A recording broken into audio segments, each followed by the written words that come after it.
At my lavish Newport wedding, my future mother-in-law halted the family photo shoot to publicly humiliate my mother over her handmade dress, calling her a stain on a magazine perfect day.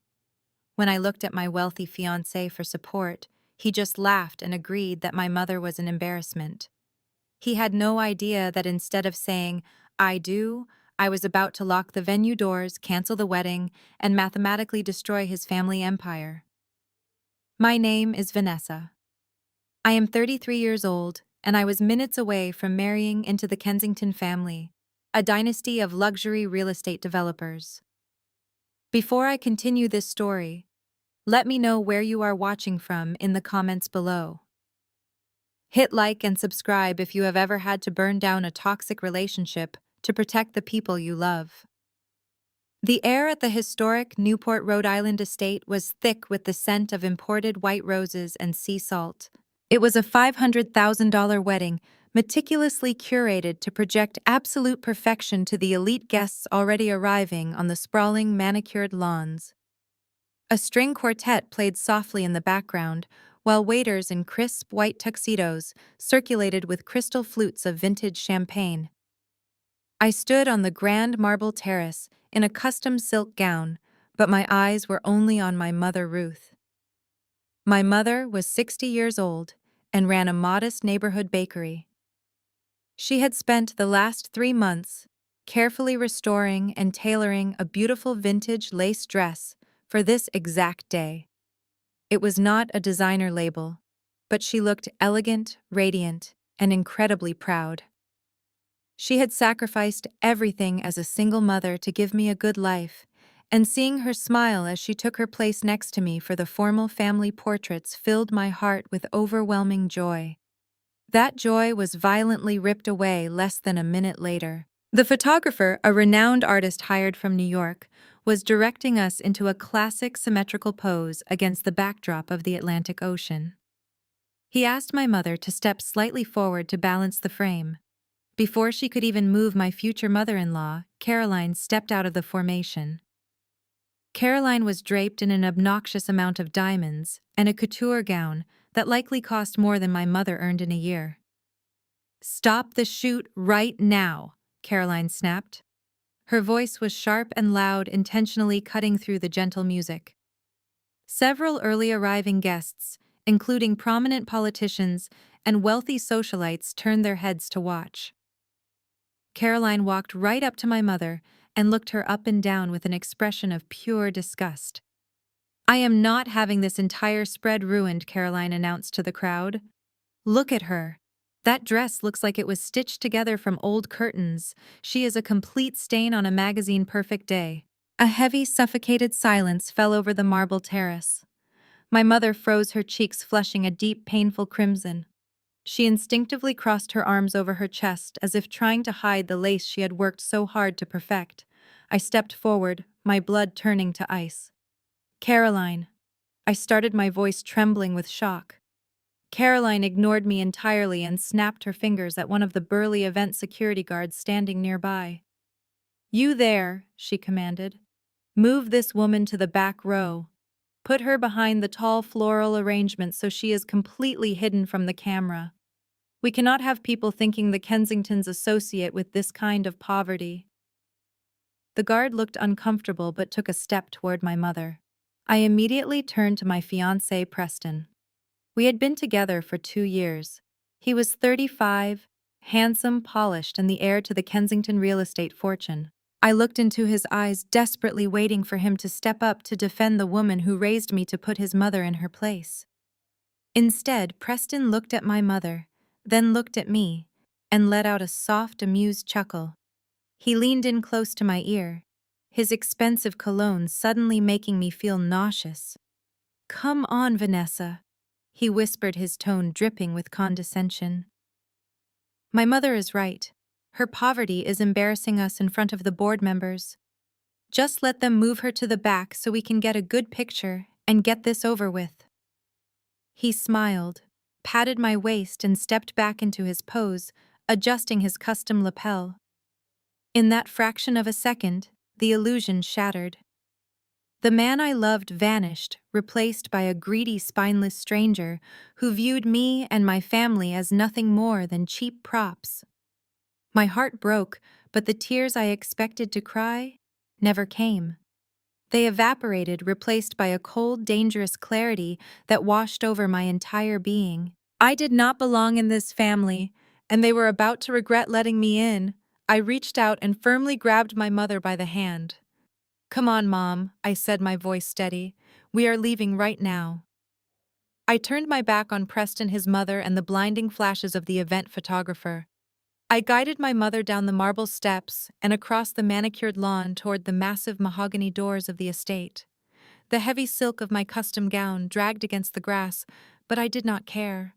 All I wanted was to get the woman who had sacrificed everything to raise me away from these toxic people. But we did not make it to the valet station.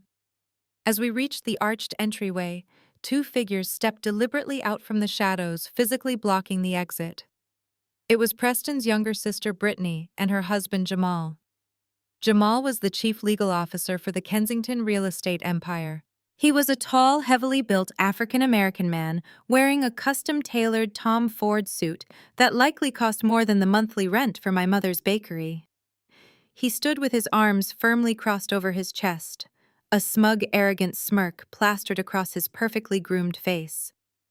Brittany clung tightly to his arm, sipping casually from a crystal champagne flute. She looked at my mother and me as if we were stray dogs that had somehow wandered onto her property. "Going somewhere so soon?" Jamal asked, his voice dripping with fake concern. "The party is just getting started, Vanessa. You cannot walk out on your own wedding. Move out of the way, Jamal," I demanded, keeping my grip on my mother's hand tight. Jamal chuckled, a deep, resonant sound that made my skin crawl. He uncrossed his arms and took a step forward, using his physical size to try and intimidate me. He looked down his nose at me, his eyes gleaming with the thrill of bullying someone he deemed socially inferior. He thrived on using his corporate lawyer persona to crush people outside the courtroom. "Now let us think about this rationally, Vanessa," Jamal said, adopting the patronizing tone he usually reserved for hostile witnesses. "You are highly emotional right now. I get it. But if you walk out those doors, you are breaching a verbal contract to participate in this ceremony. More importantly, you are throwing away the best thing that has ever happened to your pathetic life." I stared at him in utter disbelief. He was treating my wedding day like a corporate merger gone wrong. "Do not be stupid," Brittany chimed in, swirling her expensive champagne. "My mother was just telling the truth. Your mother looks absolutely ridiculous in that homemade rag. You should be thanking Caroline for not having security throw her out into the street." Jamal raised a hand, silencing his wife, so he could deliver what he thought was the final blow. He leaned in close, invading my personal space. "Let me remind you of a little legal document we executed last month, Vanessa. The prenuptial agreement. I drafted it myself. It is entirely ironclad. You get absolutely nothing if you do not make it down that aisle today. No alimony, no settlement, nothing." I looked at him, keeping my expression completely unreadable. He immediately mistook my stony silence for fear. "You are just a low-level office worker, Vanessa."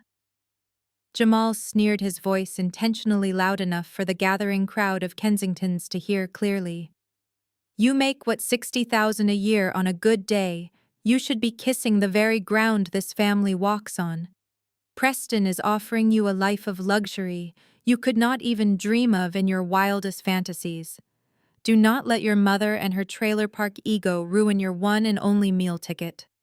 A chorus of cruel, mocking snickers erupted behind me. I glanced over my shoulder. Preston, Caroline, Richard, and a dozen other wealthy Kensington relatives had gathered on the terrace to watch the show. They were all laughing. They genuinely thought they had me perfectly trapped. They believed that because I came from a working-class background, I would happily swallow my pride and beg for their scraps.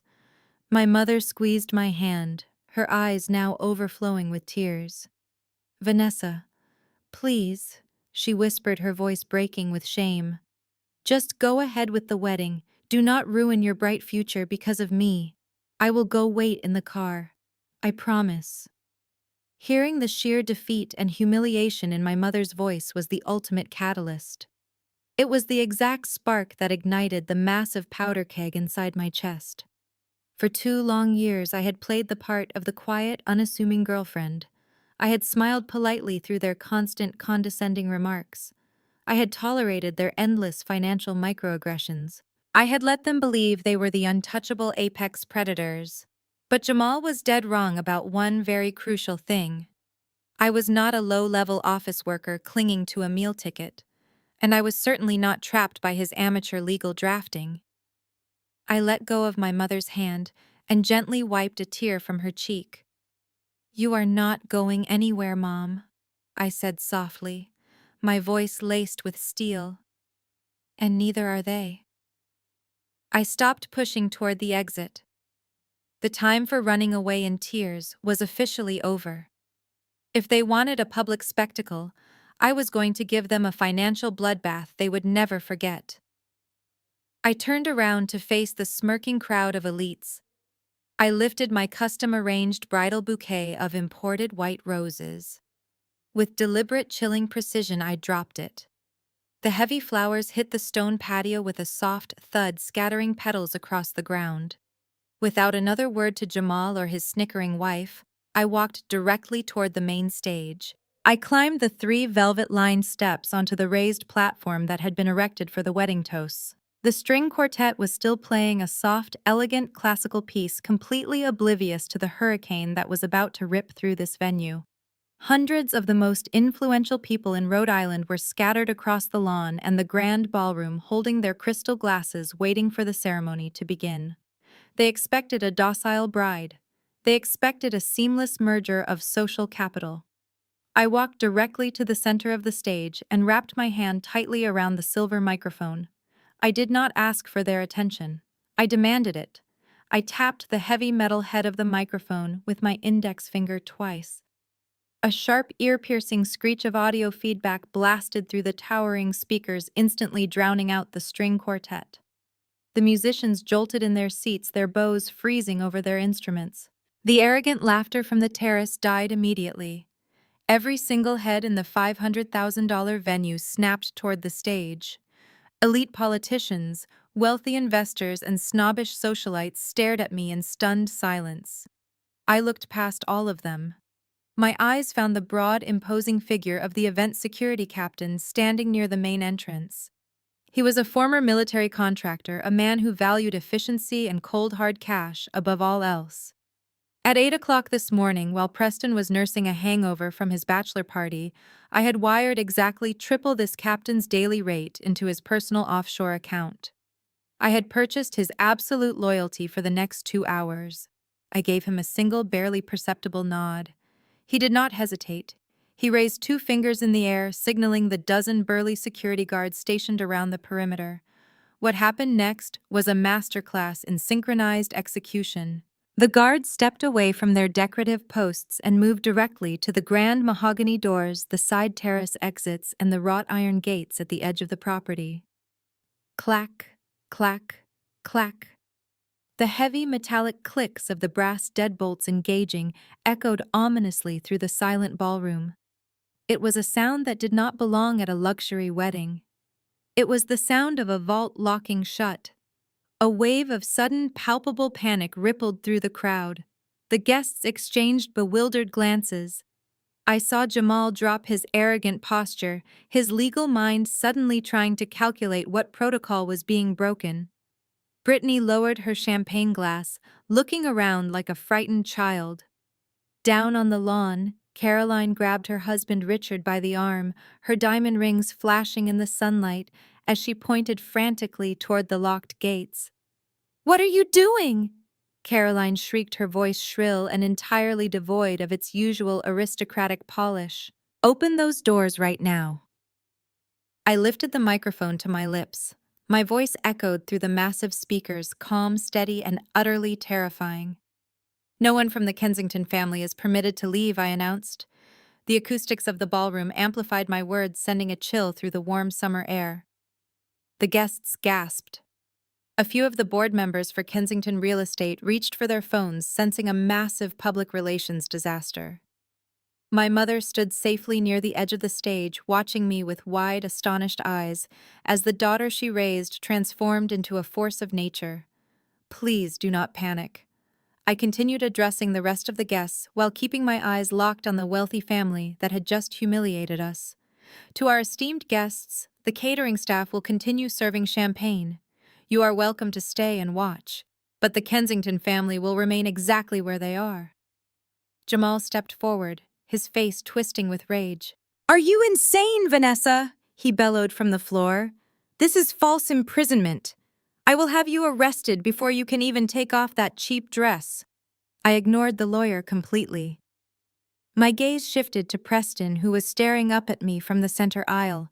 The smug, condescending smile he had worn just 5 minutes ago had completely vanished.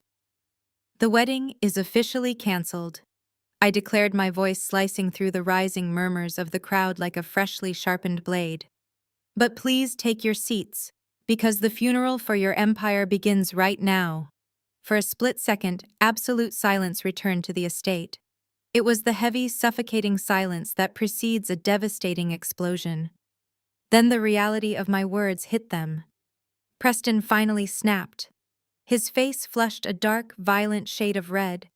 He threw his crystal glass onto the stone floor, shattering it into 100 pieces, and stormed aggressively toward the stage. "Cut the mic!" Preston screamed at the audio technicians, his veins bulging against the collar of his custom tuxedo. "Cut the damn mic right now, or I will fire every single one of you." Preston lunged up the velvet stairs, his polished shoes slipping slightly on the carpet in his blind rage. He crossed the stage in 3 massive strides and grabbed my upper arm. His fingers dug painfully into my skin through the delicate silk of my wedding dress. He leaned his face inches from mine, his breath hot and smelling of expensive whiskey and panic. The microphone in my hand was still live, amplifying his heavy breathing through the towering speakers for all the elite guests to hear. "Do not do this," he hissed, his voice a lethal whisper that the entire ballroom could still catch. "You are making a massive mistake, Vanessa. Tell the guards to open the doors right now, or I swear I will completely destroy your pathetic little life." I did not pull away. I stood perfectly still and let him expose exactly who he was to the crowd. "Oh, you are going to destroy my life?" I asked calmly into the microphone. Preston tightened his grip, a cruel, mocking sneer twisting his handsome features. "Do not play games with me," he spat. "You are a nobody. You have a mediocre $60,000 a year administrative job. You file paperwork and get coffee. If you humiliate my family today, I will make a few phone calls. My father and I have connections in every major corporation on the East Coast. We will blacklist you. I will make sure you are utterly unemployable in every single state in America. You will be back to scrubbing floors or baking cheap muffins with your mother by tomorrow morning." A collective gasp echoed from the audience. A few prominent investors in the front row exchanged uncomfortable looks. Preston was blinded by arrogance, not realizing he was publicly assassinating his own character. I looked down at his hand gripping my arm. My expression remained blank. Then I looked back up into his furious eyes. "Take your hand off me," I commanded. My voice was not loud, but it carried an undeniable authority that made him hesitate. Before he could react, I reached over with my free hand, dug my thumb into the pressure point on his wrist, and forcefully pried his fingers off my arm. He stumbled back, genuinely shocked. He was so used to women cowering before his family name that he did not know how to compute defiance. I adjusted my silk sleeve and brought the microphone back to my mouth. "You are right about one thing, Preston," I said, my voice echoing through the massive ballroom. "I do file paperwork. But you were profoundly wrong about the kind of paperwork I handle. For the last 2 years, I let you believe I was just a struggling office worker. I let you buy my dinner. I let you buy me cheap gifts while you bought yourself Rolexes. I let you and your family treat me like a charity case because I needed to know exactly who you were behind the designer suits and the society pages. And more importantly, I needed to review your corporate ledgers." Preston furrowed his brow, his anger momentarily replaced by genuine confusion. "Corporate ledgers?" he repeated blankly. I turned slightly and gestured toward the massive LED screen behind the altar. It was a state-of-the-art display originally set up to play a romantic video montage of our relationship during the reception. I had given the audio-visual technicians a very different flash drive this morning. I am not an administrative assistant, Preston, I announced. And I certainly do not make $60,000 a year. My name is Vanessa, and I am the Senior Director of Mergers, Acquisitions, and Distressed Assets at Vanguard Capital. A massive shockwave tore through the room. Vanguard Capital was known as one of the most ruthless private equity firms on Wall Street. They were corporate sharks famous for swallowing failing companies whole. I pressed a remote hidden in my hand. The LED screen behind me flared to life, illuminating the dim ballroom with a bright blue glow. It did not show photos of us on the beach. Instead, it displayed my official corporate profile. The Vanguard Capital logo sat proudly at the top, followed by my name, my executive title, and a brief summary of my recent billion-dollar acquisitions. At the bottom, bold white text highlighted my estimated personal net worth, a figure that easily dwarfed the entire Kensington Trust. The arrogant smirks on the faces of Caroline, Richard, Jamal, and Brittany instantly froze, replaced by a cold, suffocating terror. Carolyn was the first to break the heavy silence. She stepped forward, waving her manicured hand in the air as if she could physically bat away the damning information glowing on the massive screen. "Oh, please," Caroline laughed, her voice shrill and trembling with desperate denial. "This is just a tasteless prank. Preston, did your groomsmen put her up to this? Or perhaps this is some pathetic revenge fantasy because I asked her mother to step aside. Everyone, please go back to your champagne. This silly girl is clearly having a mental breakdown." She looked around the ballroom, flashing a wide, terrifyingly rigid smile, praying the elite crowd would buy her completely fabricated narrative. But nobody was laughing, and nobody was moving, least of all her husband, Richard. As the chief executive officer of Kensington Real Estate, Richard knew exactly what Vanguard Capital was. He recognized the aggressive corporate branding, the specific formatting of the executive profile, and the undeniable reality of the financial numbers displayed before him. All the blood drained from his face, leaving his skin a sickly ashen gray. He grabbed Caroline by the arm, his fingers sinking deeply into her couture fabric, pulling her back. "Shut up, Caroline," Richard hissed, his voice cracking with genuine panic. "Just shut up right now and look at the logo on that screen. This is real." I stepped closer to the edge of the stage, my eyes locked on Preston. He looked like he had just been struck by a speeding freight train, his mouth hanging open in silent disbelief. "I wanted to know if you loved me for who I was." "Preston," I said, making sure every single word echoed clearly through the vast ballroom. "In my high-stakes world, men only see the Vanguard title. They only see the executive bonuses, the stock options, and the massive net worth. When we met, I stripped all of that away. I rented a small apartment, drove an old car, and introduced myself as a low-level administrator. I gave you a complete blank slate. I gave you the chance to love me, Vanessa, the woman with absolutely nothing to her name." I paused, letting the heavy weight of my words settle over him and his stunned family. But life has a very sharp sense of humor. 6 months into our relationship, the senior partners at my firm handed me a highly classified new portfolio of distressed assets to investigate for a potential hostile acquisition. The target company on the very first page of that dossier was Kensington Real Estate. Richard let out a strangled gasp, stumbling backward, until his waist hit the edge of a decorated dining table. The elite investors, politicians, and socialites in the crowd immediately started whispering, shifting physically away from the Kensington family, as if their sudden financial ruin were a highly contagious disease. For the last 18 months, I have had full, unrestricted access to every single dark corner of your corporate finances. I continued pacing slowly and deliberately across the stage. "I know all about the hidden liabilities you buried in offshore shell companies. I know about the heavily over-leveraged commercial properties in downtown Boston that are currently hemorrhaging cash. I know that the luxury residential condos you are supposedly building in the financial district are sitting abandoned because you simply cannot afford to pay the private contractors. I stopped pacing and looked directly at Caroline, who was now openly hyperventilating, clutching her diamond necklace as if it could somehow save her from drowning in her own lies. Your incredible wealth is a complete facade, Caroline. The designer gowns, the exclusive country club memberships, the leased luxury cars, and this very $500,000 wedding event. It is all built on a massive, unstable mountain of toxic debt. You are not American royalty like you pretend to be. You are completely and utterly broke. Preston shook his head violently, refusing to accept his crushing new reality. You are lying, he yelled, his voice echoing frantically across the silent room. My father is a financial genius. Kensington real estate is worth hundreds of millions of dollars.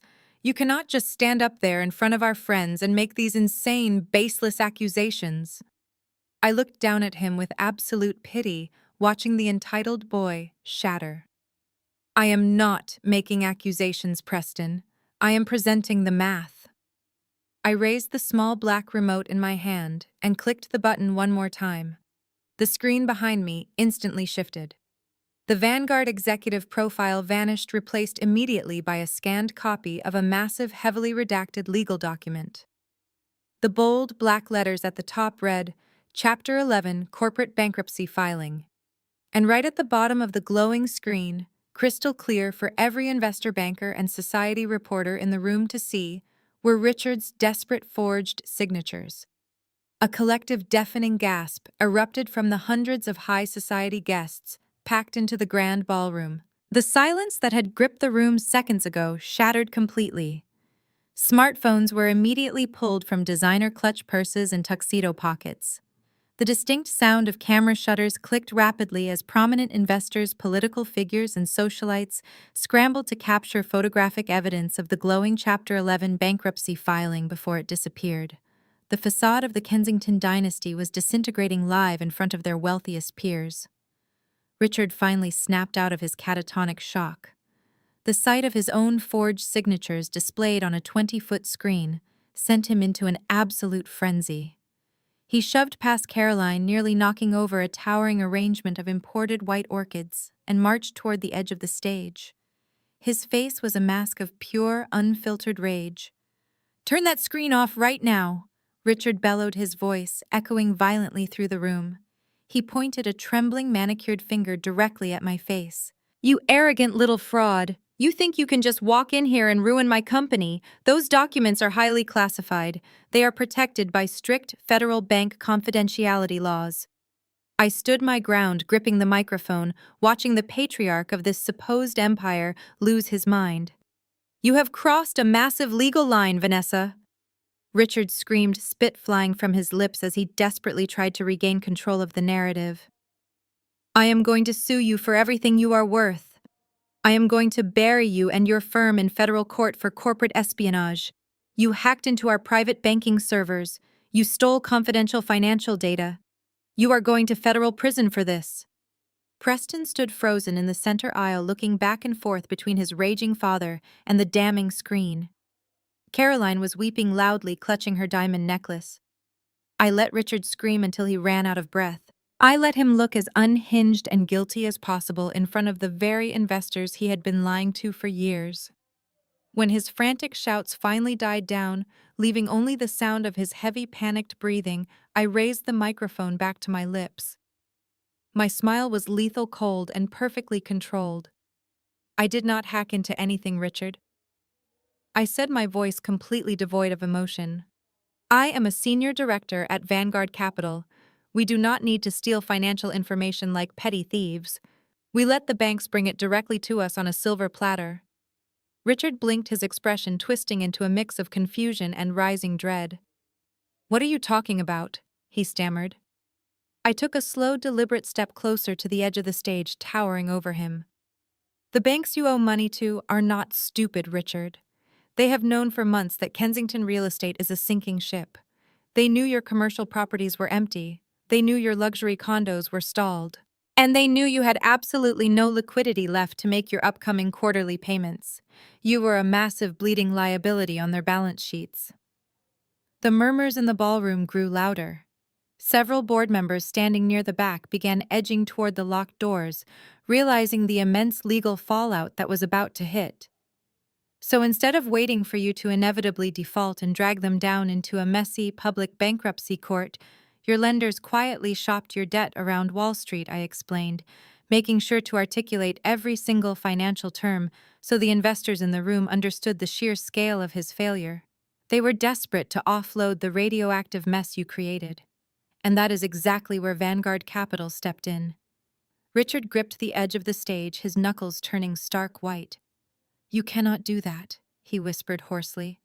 "We absolutely can," I replied smoothly. "Exactly 24 hours ago, while your son was out drinking at his bachelor party, bragging about his trust fund, I was sitting in a boardroom in Manhattan. I personally drafted and executed the final contracts.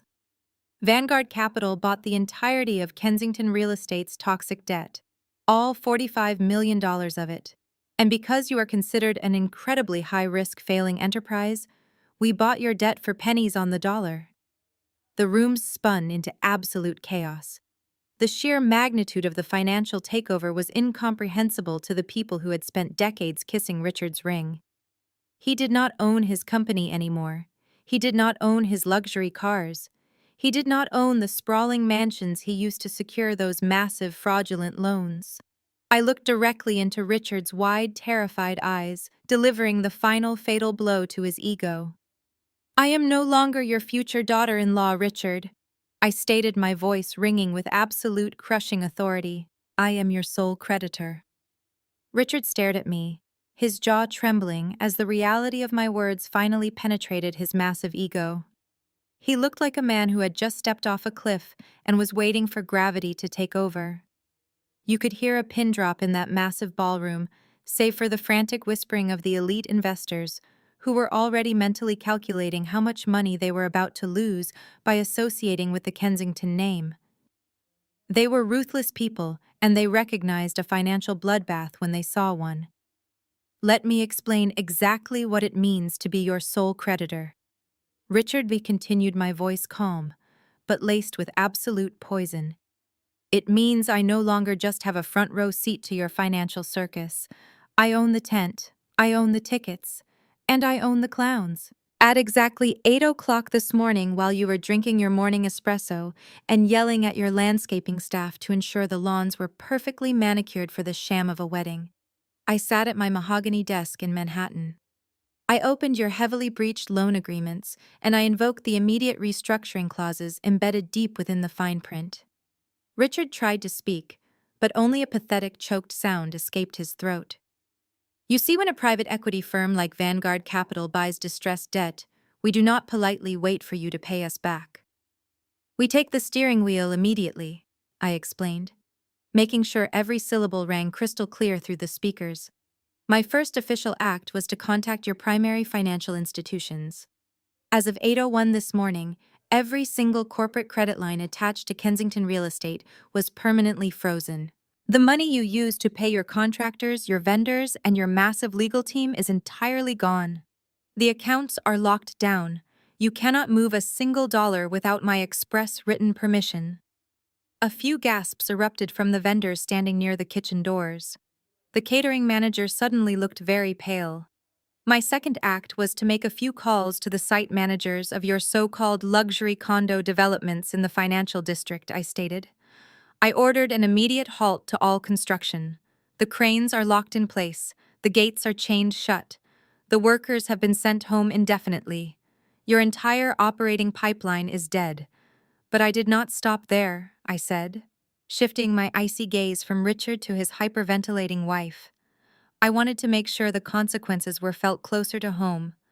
"Caroline, that stunning diamond necklace you are wearing right now, the couture gown, the private jet memberships you constantly boast about at your exclusive country club luncheons. All of it is funded through the Kensington corporate accounts as executive expense write-offs, which means, legally speaking, you are wearing my money. You are standing in my venue." Caroline took a shaky step backward, her hand flying up to desperately clutch the diamonds at her throat as if I were going to rip them off her neck right then and there. "And your corporate fleet," I added smoothly, watching the horror wash over her face. "Those 6 leased luxury vehicles your family drives around Newport to look important and wealthy. The recovery agents were dispatched at 9 this morning. They are currently towing your Maybach and your 2 Range Rovers out of the country club parking lot as we speak. You do not own anything anymore. Not the cars, not the company, and certainly not the social status you wield like a weapon against people like my mother." Preston, who had been standing frozen in the aisle, suddenly snapped back to life. His perfectly styled hair was now disheveled, and sweat was beading heavily on his forehead. "You cannot do this, Vanessa," he shouted, his voice cracking in a high-pitched panic. "You are bluffing. There is no way you pulled this off without our bankers notifying us immediately. I am calling the bank right now. They will shut this entire stunt down." Preston frantically dug into the pocket of his custom-tailored tuxedo and pulled out his sleek new smartphone. His hands were shaking so violently he almost dropped the device on the stone floor. He swiped rapidly at the screen, his eyes wide and desperate, acting like a spoiled child who firmly believed his father's money could magically fix the massive hurricane tearing through his life. Everyone in the ballroom watched him. He put the phone to his ear, pacing in a tight, frantic circle. "Come on, pick up the phone," he muttered under his breath, his arrogance completely replaced by raw terror. But his expression rapidly shifted from anger to sheer, unadulterated horror. He pulled the phone away from his ear and stared at the dark screen. I tilted my head, raising the microphone one last time. "Are you having trouble getting through, Preston?" I asked sweetly. Caroline gasped for air, clutching her pearls as her knees visibly buckled beneath her. Preston looked up at me, his face completely devoid of color, as he desperately tried to call his bankers again, only to find that his cell phone service had already been disconnected for non-payment. Preston stood frozen with the dead phone in his hand, looking like a man who had just realized the parachute he jumped with was completely empty. Caroline was practically sobbing into Richard's shoulder, and the sheer panic radiating from the Kensington family was palpable. But in every pack of predators, when the alpha is wounded, another will always step up to try and claim dominance. That was Jamal. He could not stand watching the empire that funded his extravagant lifestyle crumble in a matter of minutes. More importantly, his massive ego as a high-powered corporate lawyer simply could not allow a woman to outsmart him in front of Rhode Island's elite. Jamal abruptly let go of his wife Brittany's arm. He adjusted the lapels of his custom Tom Ford suit, puffed out his chest, and marched toward the stage with the aggressive, measured strides of a man entering a courtroom he believed he owned. He viewed himself as the ultimate apex predator of the legal world, a man who could twist the law to crush anyone who dared defy his family's interests. The crowd parted for him, murmurs rippling through the guests, as the chief legal officer of Kensington Real Estate prepared to launch his counterattack. "Do not listen to another word this woman says." Jamal barked, his deep voice easily carrying across the massive ballroom without the need for a microphone. He stopped at the bottom of the velvet stairs, looking up at me with absolute contempt. "Everyone take a deep breath. This entire spectacle is nothing but smoke and mirrors." He turned slightly to address the panicked investors and socialites. "As the chief legal officer of this corporation, I can assure you that our assets are fully protected. What you are witnessing right now is a desperate, highly illegal stunt pulled by an emotional woman who is upset about a seating arrangement at a wedding." Jamal turned his fierce glare back to me. "You think you are the smartest person in the room, Vanessa? You think you can just wave a Vanguard Capital title around and scare us into submission? But you made one massive fatal miscalculation today. You forgot who drafted the corporate bylaws for this company. You forgot who you are dealing with." He began pacing at the base of the stage, ticking off points on his fingers, like he was delivering a closing argument to a jury.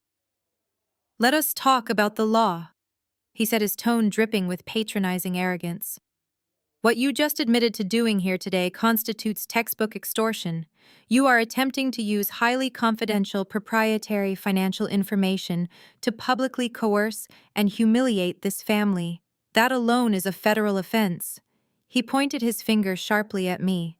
But it gets much worse for you. By bypassing standard banking notification protocols and executing an unannounced hostile freeze on our accounts, you have committed blatant wire fraud. Furthermore, your little stunt violates about a dozen Securities and Exchange Commission regulations regarding breach of fiduciary duty and corporate espionage. You did not buy our debt legally. You weaponized inside information gained under the false pretenses of a romantic relationship. Jamal stopped pacing and crossed his arms over his broad chest, looking incredibly pleased with himself. I am going to make it my personal mission to destroy you. He threatened, his voice dropping to a dangerous icy register. By Monday morning, I will have an emergency injunction filed in federal court reversing every single one of your restructuring clauses. Then I am going to contact the regulatory boards. I will have you permanently disbarred from the financial sector. I will have your executive licenses revoked. And before the ink is even dry on your termination papers, I will have the FBI knocking on your door to escort you to a federal penitentiary. He looked over his shoulder at his father-in-law. Richard, relaxed, Jamal commanded with absolute authority. Preston, put that useless phone away. Caroline, stop crying. We are the Kensingtons. We do not get bullied by mid-level private equity vultures. I have ironclad defenses ready to go, and I will personally see to it that Vanessa spends the next 10 years of her life behind bars for this little theatrical performance. A wave of relief visibly washed over the Kensington side of the ballroom. The elite guests, many of whom had faced their own legal battles, respected the sheer aggression of his counterattack. Brittany looked at her husband with sheer adoration, her confidence restored. Richard stood up a little straighter, his chest inflating as he believed his brilliant son-in-law had just saved the family empire from complete annihilation. I stood perfectly still on the stage, the microphone resting gently in my hand. I did not interrupt him. I did not try to shout over him or defend my legal standing. I simply let him dig his own grave with a silver shovel. I waited for the echoes of his grandstanding to fade completely into the tense silence of the room. When I was absolutely certain he was finished, I offered him a cold, predatory smile. I reached into the hidden pocket of my silk gown and pulled out a second, much thinner file. I was hoping you would speak up, Jamal, I said. I opened the thin manila folder and let my eyes scan the top page before looking back down at the furious lawyer standing at the base of the stage. You throw around terms like extortion and wire fraud with a lot of confidence for a man who clearly has not updated his legal knowledge since his first year of law school. I began, my voice perfectly steady. The investors in the room were dead silent. Some of the most prominent corporate attorneys in Rhode Island were standing in that crowd, and I made sure to pitch my voice so every single one of them could hear the absolute dismantling of Jamal's professional reputation. Let us talk about those ironclad defenses you just bragged about, Jamal. I flipped to the second page. Do you remember the massive mezzanine loan you negotiated with Harbor Trust Bank 2 years ago? The one that was supposed to save your luxury condo project. You drafted the master agreement yourself, didn't you? Jamal kept his arms crossed, his jaw set tightly. I am not discussing privileged corporate contracts with a hostile party, he spat out, though his voice lacked the booming authority it carried just moments before. He shifted his weight nervously. You do not have to discuss it because I am holding the final executed copy right here, I replied, holding up the document. And any first-year associate could tell you that on page 47 under section 9.4, you completely forgot to include a standard change of control provision. You also failed to draft a basic notification clause regarding the assignment of debt. Do you know what that means in plain English, Jamal? I did not wait for him to answer. It means Harbor Trust Bank was legally permitted to sell your debt to Vanguard Capital or to anyone else on the planet without giving you a single day of prior notice. Your sloppy drafting handed them the keys to your kingdom. There was no corporate espionage. There was no wire fraud. There was just a ruthless private equity firm capitalizing on the glaring loopholes left behind by a hopelessly incompetent chief legal officer. A low murmur rippled through the crowd. Several of the actual corporate lawyers in the audience began shaking their heads, whispering to each other in disbelief. Forgetting a change of control provision on a multi-million-dollar commercial loan was professional suicide. It was the kind of amateur mistake that got people fired on the spot. But Richard did not fire you, did he? I pressed, taking a deliberate step toward him. Because you did not earn your position through merit. You did not claw your way up the corporate ladder by being the sharpest legal mind in the room. You got your title by putting a ring on his daughter. You are a nepotism hire masquerading as an alpha male.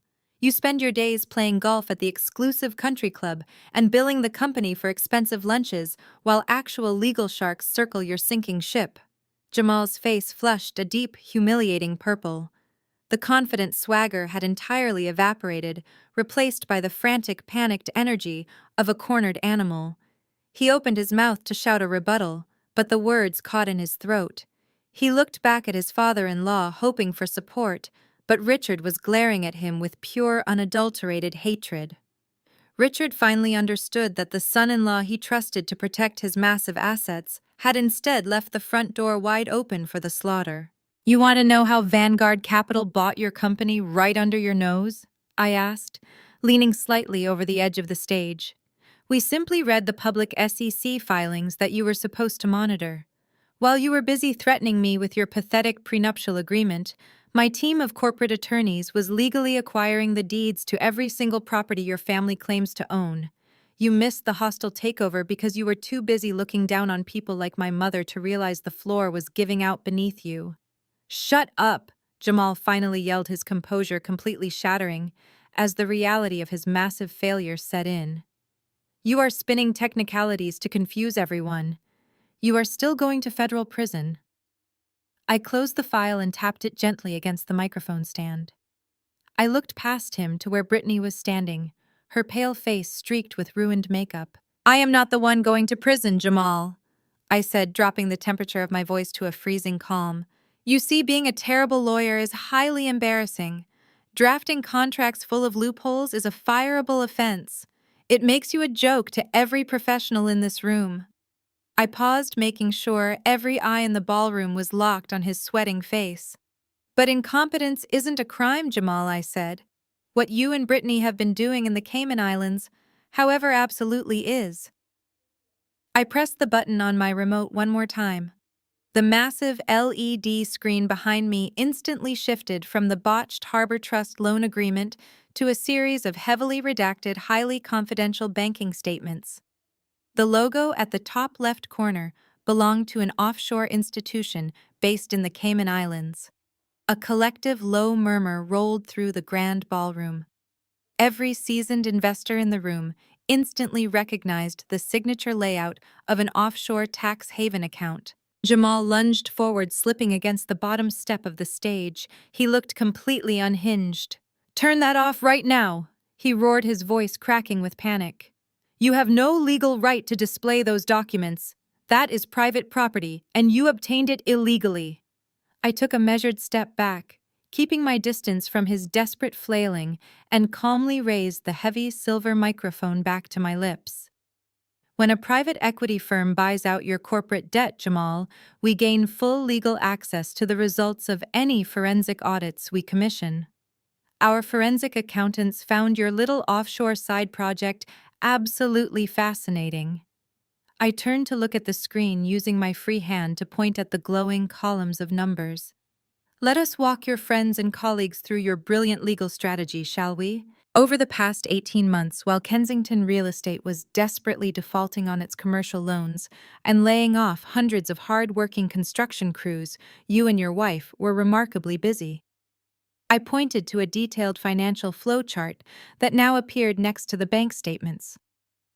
As the chief legal officer of this corporation, Jamal had the ultimate authority to approve outside vendor contracts and external legal consultations without ever triggering a secondary review from the finance department. He used that unchecked absolute power to create a complex, tangled web of 7 different shell companies securely registered in Delaware. He drafted the fake vendor contracts himself. He approved the exorbitant legal invoices himself. And because his lovely wife Brittany sits on the internal corporate audit committee as a nepotism appointment, she happily stamped her signature on every single quarterly financial review. She ensured that no red flags were ever raised to the board of directors. Brittany let out a sharp, terrified gasp. She covered her mouth with both trembling hands, her eyes wide with absolute horror as the elite guests surrounding her began to physically back away. She was no longer a wealthy, untouchable socialite. She was a criminal accomplice, being exposed in real time.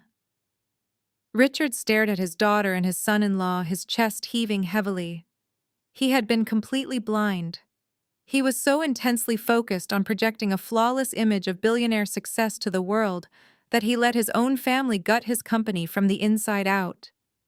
"You funneled the cash out in perfectly calculated increments," I explained, keeping my tone clinical, precise, and utterly relentless. $50,000 here for a bogus environmental impact study, $80,000 there for phantom legal retainers that never existed. All of it was cleanly washed through the Delaware shell companies before being quietly wired directly into your pristine, untouchable Cayman Islands bank account. You essentially used your father-in-law's failing company as your own personal automated teller machine to fund your private jets and designer wardrobes. Jamal was sweating profusely now. His custom-tailored suit clung awkwardly to his back. He looked frantically around the room, desperate to find a single friendly face. But the high society crowd was looking at him with absolute, unfiltered disgust. Stealing money was one thing, but getting caught so sloppily was the ultimate sin in their exclusive world. "You cannot prove any of this in a court of law," Jamal stammered, pointing a violently shaking finger at me. "Those documents are entirely circumstantial. We have completely legitimate business interests offshore." "Legitimate business interests," I repeated slowly, allowing a dry, humorless laugh to escape my lips. I clicked the remote one final time. A new document filled the giant screen. It was an internal corporate transfer ledger, completely unredacted, showing the exact origin of the stolen funds before they ever hit the Delaware shell companies. I did not just track where the money went, Jamal. I tracked exactly where it came from. The ballroom fell into a deathly, suffocating silence as the guests read the name of the originating account on the massive screen. Richard let out a guttural sound of pure agony. Caroline dropped to her knees on the stone patio. "You did not just steal from corporate revenue," I stated, my voice echoing like thunder. "You stole from the Kensington Foundation.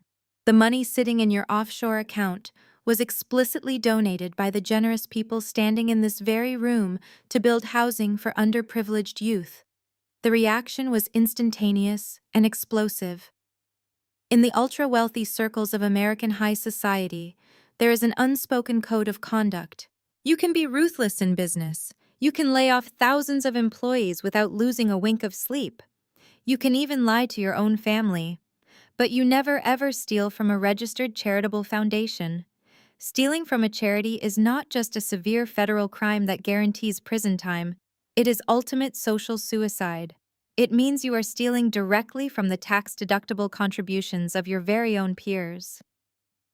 I watched the color drain from the faces of the most powerful people in Rhode Island. A prominent state senator standing near the ice sculpture slammed his crystal glass onto a table, his face flushed with genuine fury.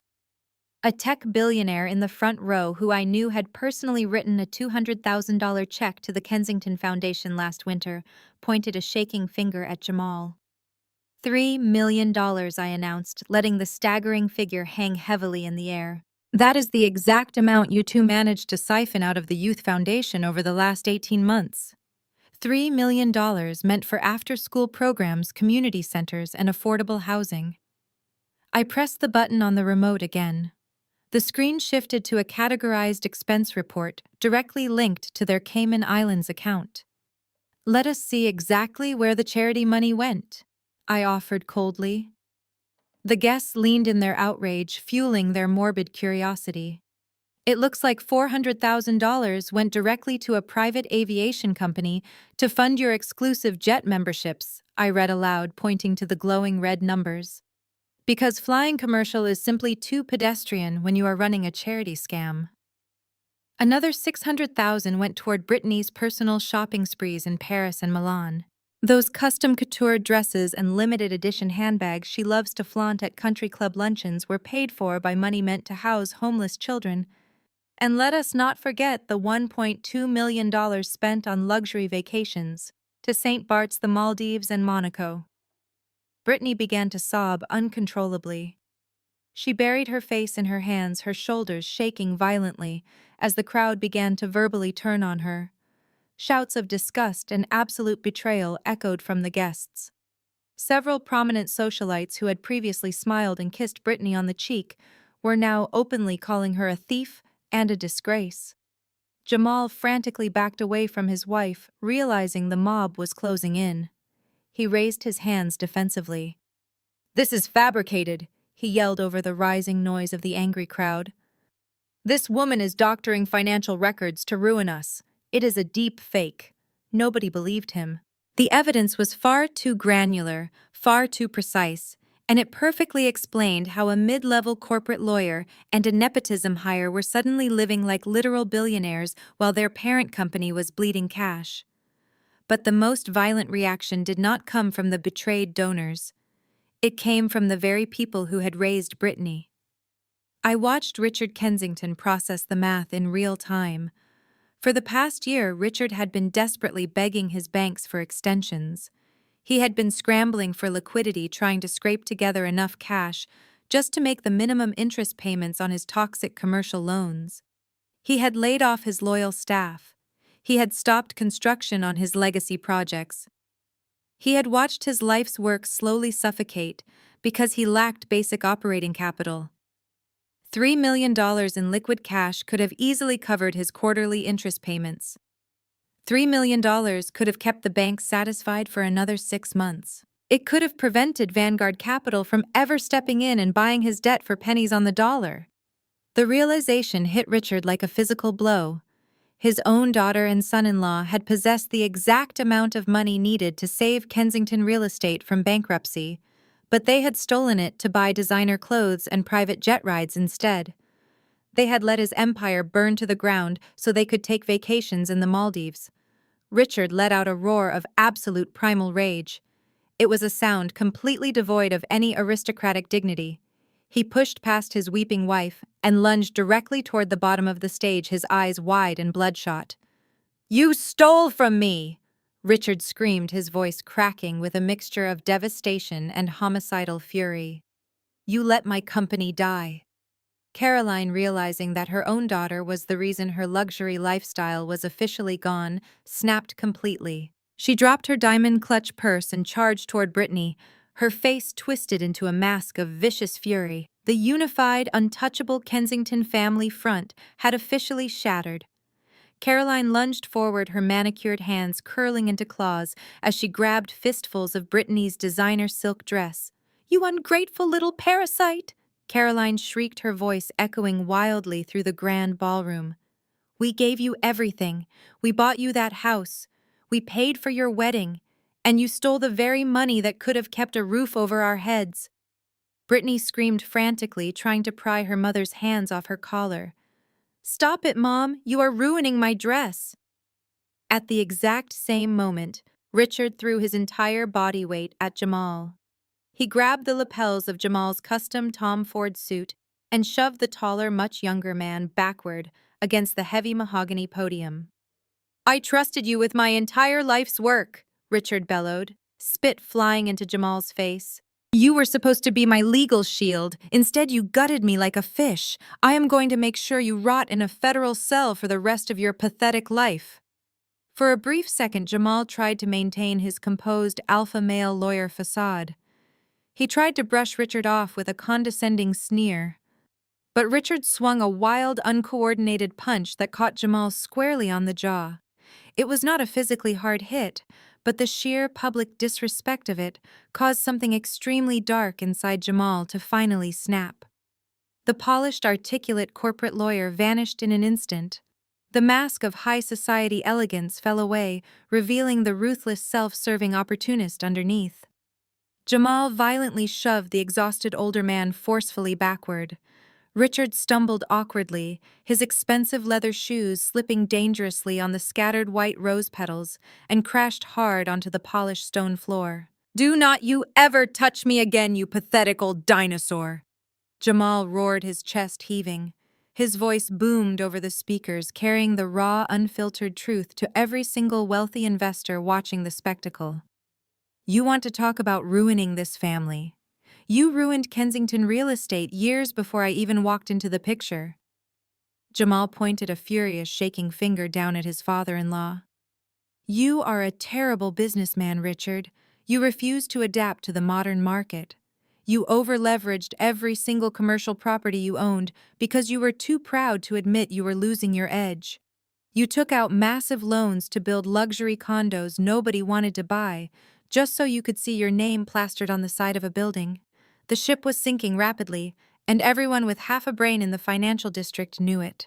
Jamal turned to face the shocked crowd of high society elites no longer caring about preserving the Kensington name. He was entirely focused on preserving his own ego. "Why should Brittany and I go down with your sinking ship?" he demanded, gesturing wildly toward Richard. "I spent 3 years cleaning up your massive legal messes. I spent 3 years lying to your investors and covering up your gross financial negligence. That $3 million was not theft. It was my severance package. It was the absolute minimum I was owed for putting up with your incompetent leadership." A collective gasp of sheer disbelief echoed through the ballroom.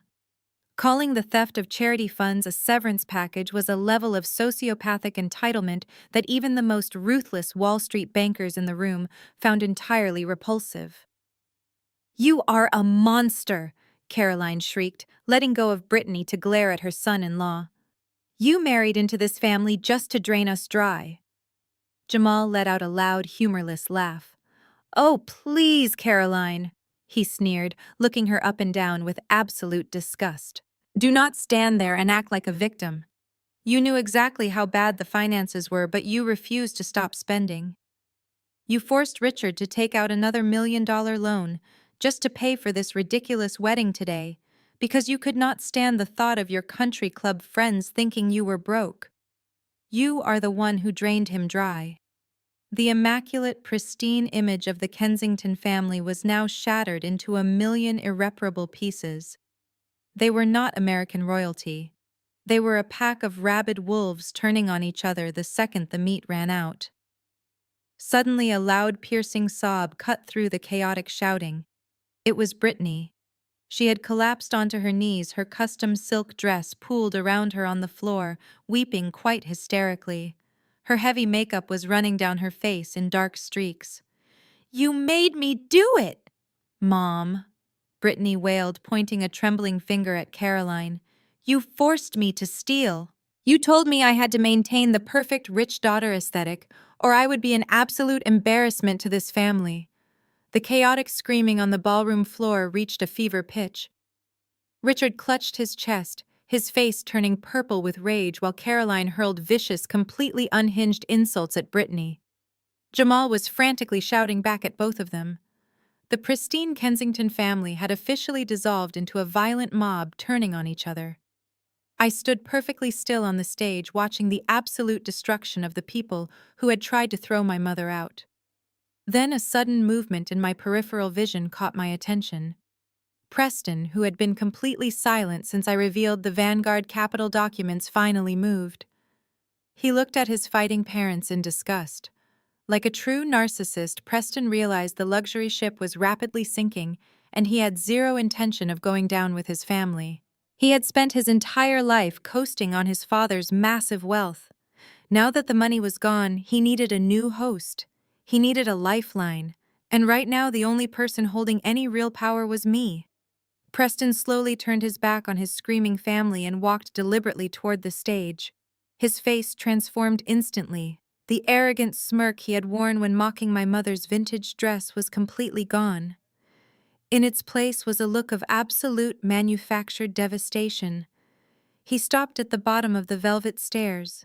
Then in his custom-tailored tuxedo, Preston dropped hard to his knees on the cold stone floor. "Vanessa," He choked out his voice, cracking perfectly for dramatic effect.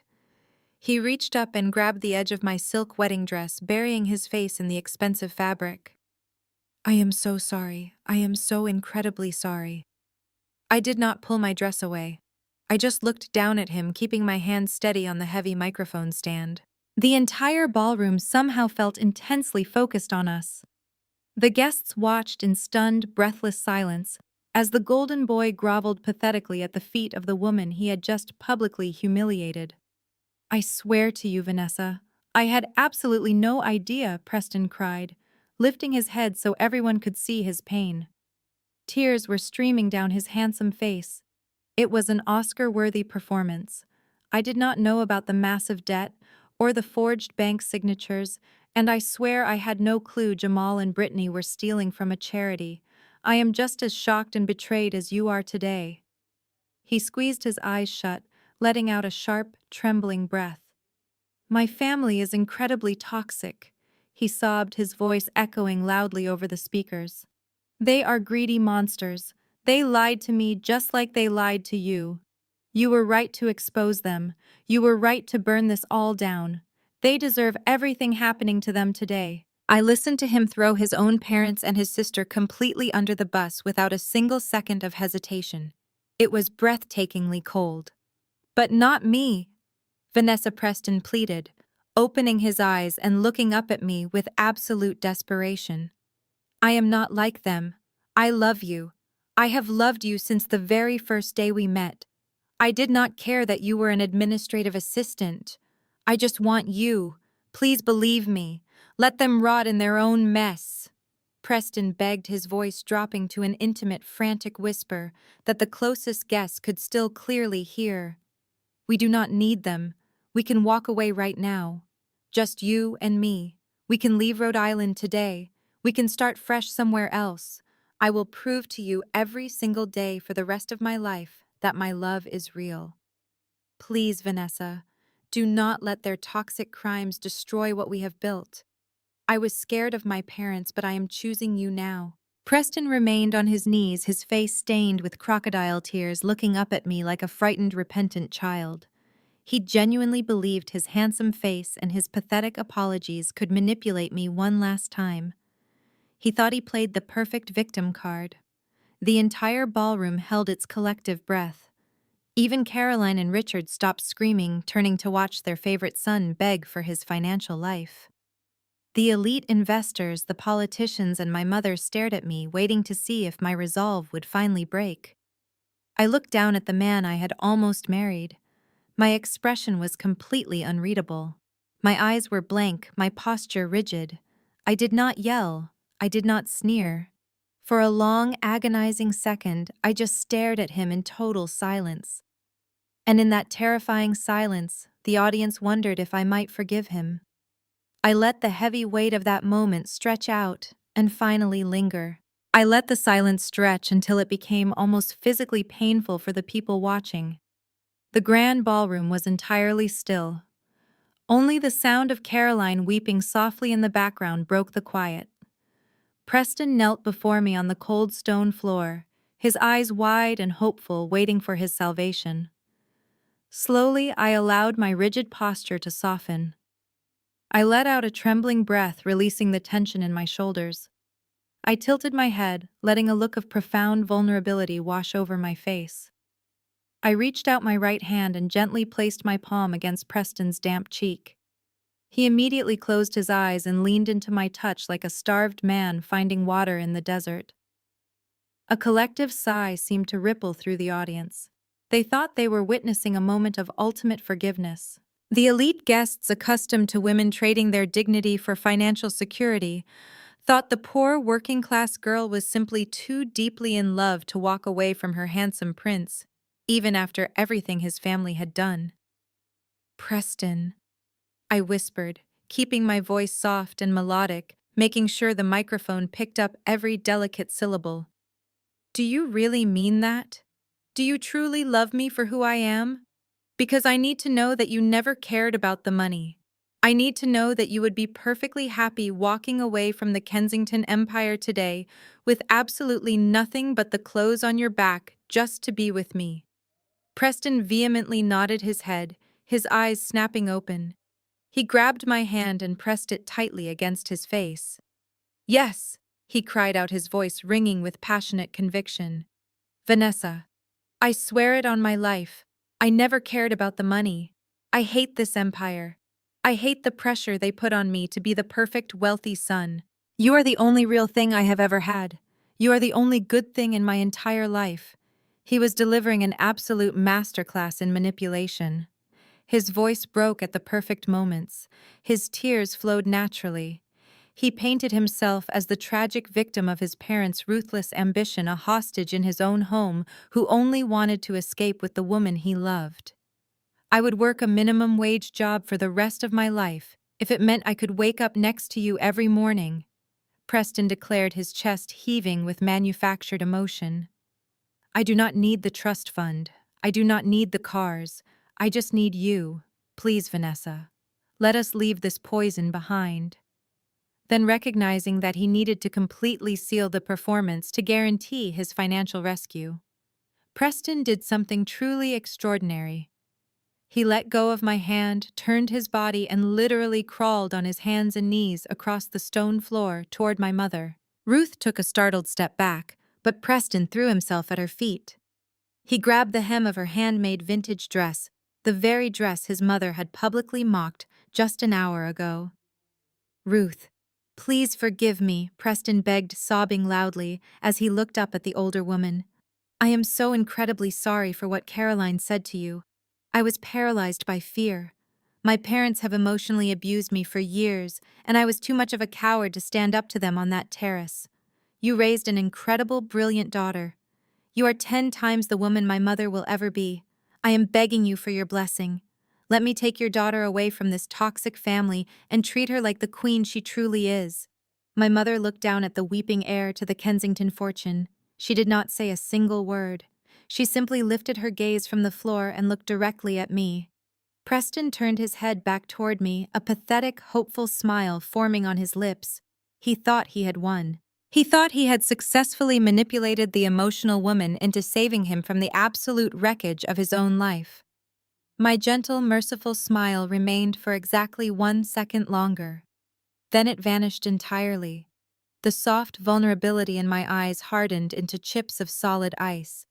My face twisted into a mask of absolute chilling disgust. I looked at my right hand, the one that had just touched his cheek, and deliberately wiped my palm against the side of my silk gown, as if the mere physical contact with his skin had deeply contaminated me. Preston noticed the shift immediately. His hopeful smile faltered.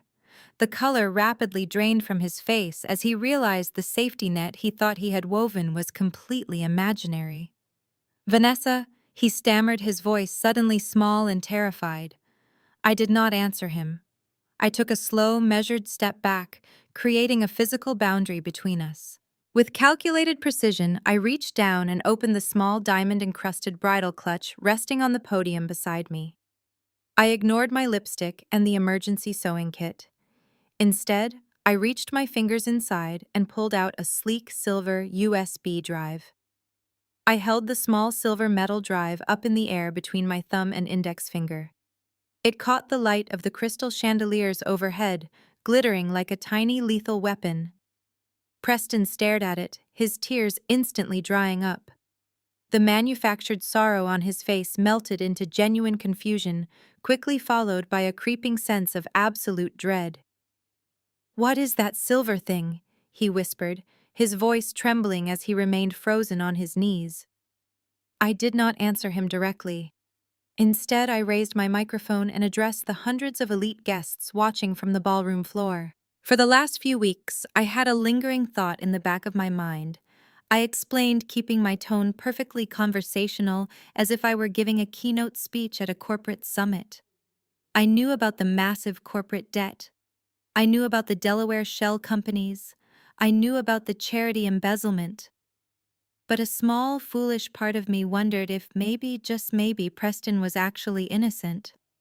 I looked down at him. I wondered if he was just a pawn in his parents' toxic game, oblivious to the financial crimes happening under his own roof. I wanted to believe that the man I was about to marry was just a victim of circumstance, someone who genuinely loved me and would choose me over the Kensington Empire when the truth finally came to light. But in my line of work at Vanguard Capital, we do not rely on hope or blind faith. We rely on data. We rely on verified intelligence. I turned my head and locked eyes with the head audio-visual technician standing at the soundboard near the stage. Like the security team, he had also received a very generous wire transfer from my personal account that morning. I stepped to the edge of the podium and tossed the silver USB drive perfectly into his waiting hands. So to gather that intelligence, I decided to make a small personal investment. I continued pacing slowly across the stage as the technician quickly plugged the drive into the main console. Last night, while Preston was celebrating his final hours of freedom at his lavish bachelor party in a private penthouse suite downtown, I hired a private investigator. Preston physically recoiled as if I had just slapped him across the face. He scrambled backward on his hands and knees, his designer tuxedo pants scraping awkwardly against the cold stone floor. My investigator did not sit in a car across the street taking blurry photographs. I clarified, enjoying the absolute horror washing over Preston's face. He is a highly trained professional. He secured a temporary job for the evening. He spent the entire night inside your private penthouse suite, posing as the primary bartender. He poured your expensive scotch. He handed out your premium cigars. And for 6 solid hours, he wore a highly sensitive state-of-the-art recording device hidden perfectly inside his vest. A massive audio waveform suddenly appeared on the giant LED screen behind me, replacing the Cayman Islands bank statements. It was a stark, bright green line, waiting to pulse with sound.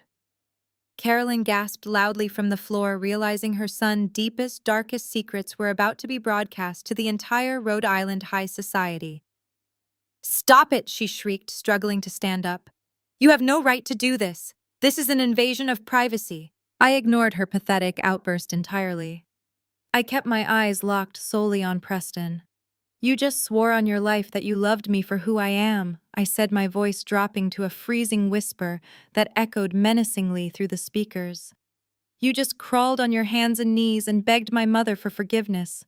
You put on a brilliant, heartbreaking performance, Preston. But let us see what you sound like when you think there are no consequences.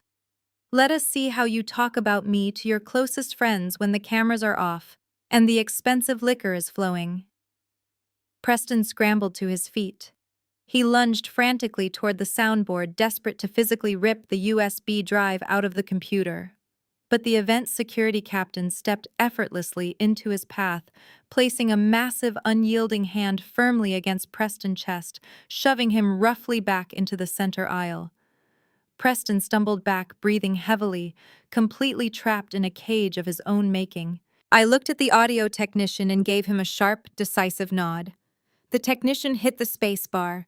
First, the speakers hissed with the ambient noise of a high-end party, the clinking of heavy crystal tumblers, the faint thumping of loud bass club music playing in the background, and the raucous, overlapping cheers of several men.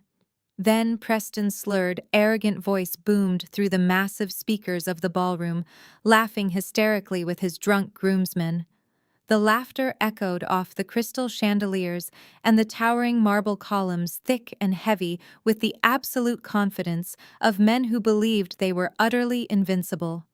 Then came the unmistakable clink of a heavy crystal whiskey tumbler hitting a glass table. "Are you kidding me right now?" Preston's voice blasted through the state-of-the-art sound system, sounding incredibly loud and profoundly arrogant. "You guys actually think I am tying the knot tomorrow because I am madly in love with a glorified secretary?" A collective, horrified gasp sucked all the oxygen out of the grand ballroom. Down on the floor, Preston curled into a tight ball, wrapping his arms around his head, as if he could physically shield himself from the sound of his own voice. "I am marrying this poor girl for one reason and one reason only." The recorded Preston continued, the words dripping with casual cruelty. "My grandfather was a controlling old tyrant. His ironclad will explicitly stipulates that I have to be legally married before my 35th birthday to unlock my $10 million personal trust fund. I turn 35 on Tuesday, gentlemen. This entire wedding is just a massive, incredibly expensive administrative hoop I have to jump through to get my cash. The sheer sociopathic calculation in his voice made the blood run cold in the veins of everyone listening. Several elite guests who had just minutes ago felt a twinge of sympathy for Preston when he cried on his knees now stared at him with absolute unfiltered revulsion. He had just delivered a passionate monologue about how I was the only good thing in his life. Now, the entire room knew his tears were nothing more than a desperate performance to save his own skin. But why, her man, one of his groomsmen asked on the recording, his voice slurred and sloppy. You could have had any wealthy socialite in the city. You could have married someone in our circle. Because she is incredibly easy to manage. Preston scoffed over the speakers, followed by the sound of him lighting a premium cigar. I specifically picked a girl from a nobody background. No family money, no corporate connections, and absolutely no father figure to step in and ask the hard financial questions or hire his own legal counsel to look over the paperwork. I glanced over at my mother. Ruth stood tall, her jaw set firmly, but I could see the fresh tears welling in her eyes. Hearing a man reduce her entire life of hard work and sacrifice to a joke for his rich friends was a deeply painful blow. Her mother runs some tiny irrelevant neighborhood bakery. Preston continued on the audio, his tone dripping with condescension. They are practically peasants compared to our social circles. If you give a girl like Vanessa a tiny taste of actual luxury, buy her a few nice steak dinners, and let her ride in the back of a Maybach, she will be so utterly blinded by the Kensington name that she will happily sign whatever draconian prenuptial agreement Jamal slides across the table. She will not even bother to read the fine print. She will just be desperate to lock down the lifestyle. Jamal flinched violently at the mention of his name, stepping further back into the shadows of the ballroom. He had drafted that exact prenuptial agreement fully aware that it was designed to leave me completely destitute when Preston inevitably discarded me. The cruelty of his master plan was staggering. He had spent 2 years of his life playing the role of a loving boyfriend, deceiving me, meeting my mother, and planning a future, all while secretly treating me like a disposable tool to unlock his inheritance. He targeted me specifically because he thought my lack of wealth made me weak. He thought my lack of a father made me vulnerable. He had it all figured out down to the exact dollar amount he believed my dignity was worth. He genuinely believed that a working-class woman would accept being thrown away like garbage as long as she received a tiny financial payoff. So what is the exit strategy here? The drunken groomsman asked on the recording. You cannot stay married to a nobody forever. It will ruin your brand. The audio captured the sound of Preston taking a long, arrogant sip of his expensive whiskey. The ballroom was so completely silent that you could hear the ice cubes clinking in his glass through the speakers. When he spoke again, his voice was lowered, filled with the supreme, terrifying confidence of a predator who firmly believed he had outsmarted his prey. 1 year, Preston announced smoothly. I will give her exactly 1 year to make it look legitimate for the estate lawyers. Then I will file for divorce, toss her a $50,000 settlement, and keep the $10 million for myself. She will be so grateful for the scraps she will probably send me a thank you note. The audio file ended with a sharp, definitive click. The silence that washed over the grand ballroom was not just deafening. It was suffocating. It was the heavy, terrifying silence of a complete and total social execution. Preston remained frozen on his knees at the bottom of the velvet stairs. His handsome face was completely slack, his eyes wide and vacant as the echoing sound of his own cruel laughter slowly faded from the towering speakers. He did not try to offer another pathetic excuse. He did not cry.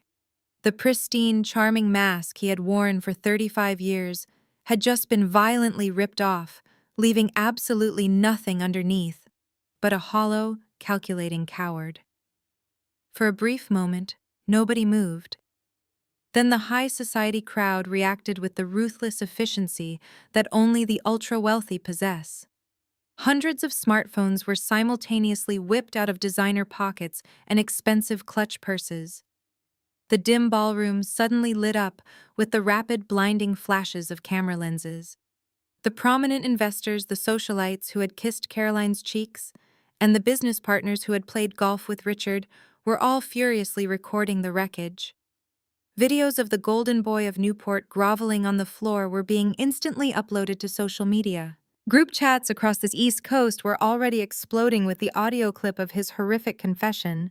Within seconds, Preston was not just exposed in that room, he was a global pariah. I looked down at him, feeling absolutely nothing but a cold, clinical satisfaction.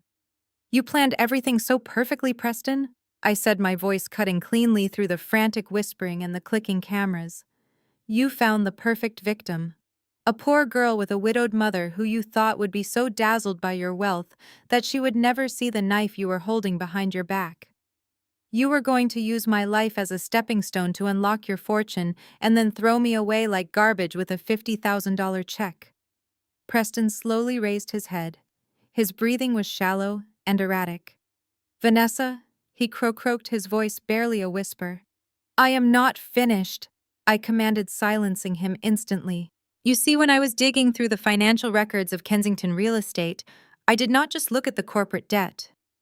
I also took a very close look at the exact structure of your grandfather's estate. He was a ruthless man, but he was also a brilliant businessman." I stepped down the first velvet stair, bringing myself closer to his eye level. "He did not leave your $10 million trust fund in a liquid cash account, Preston.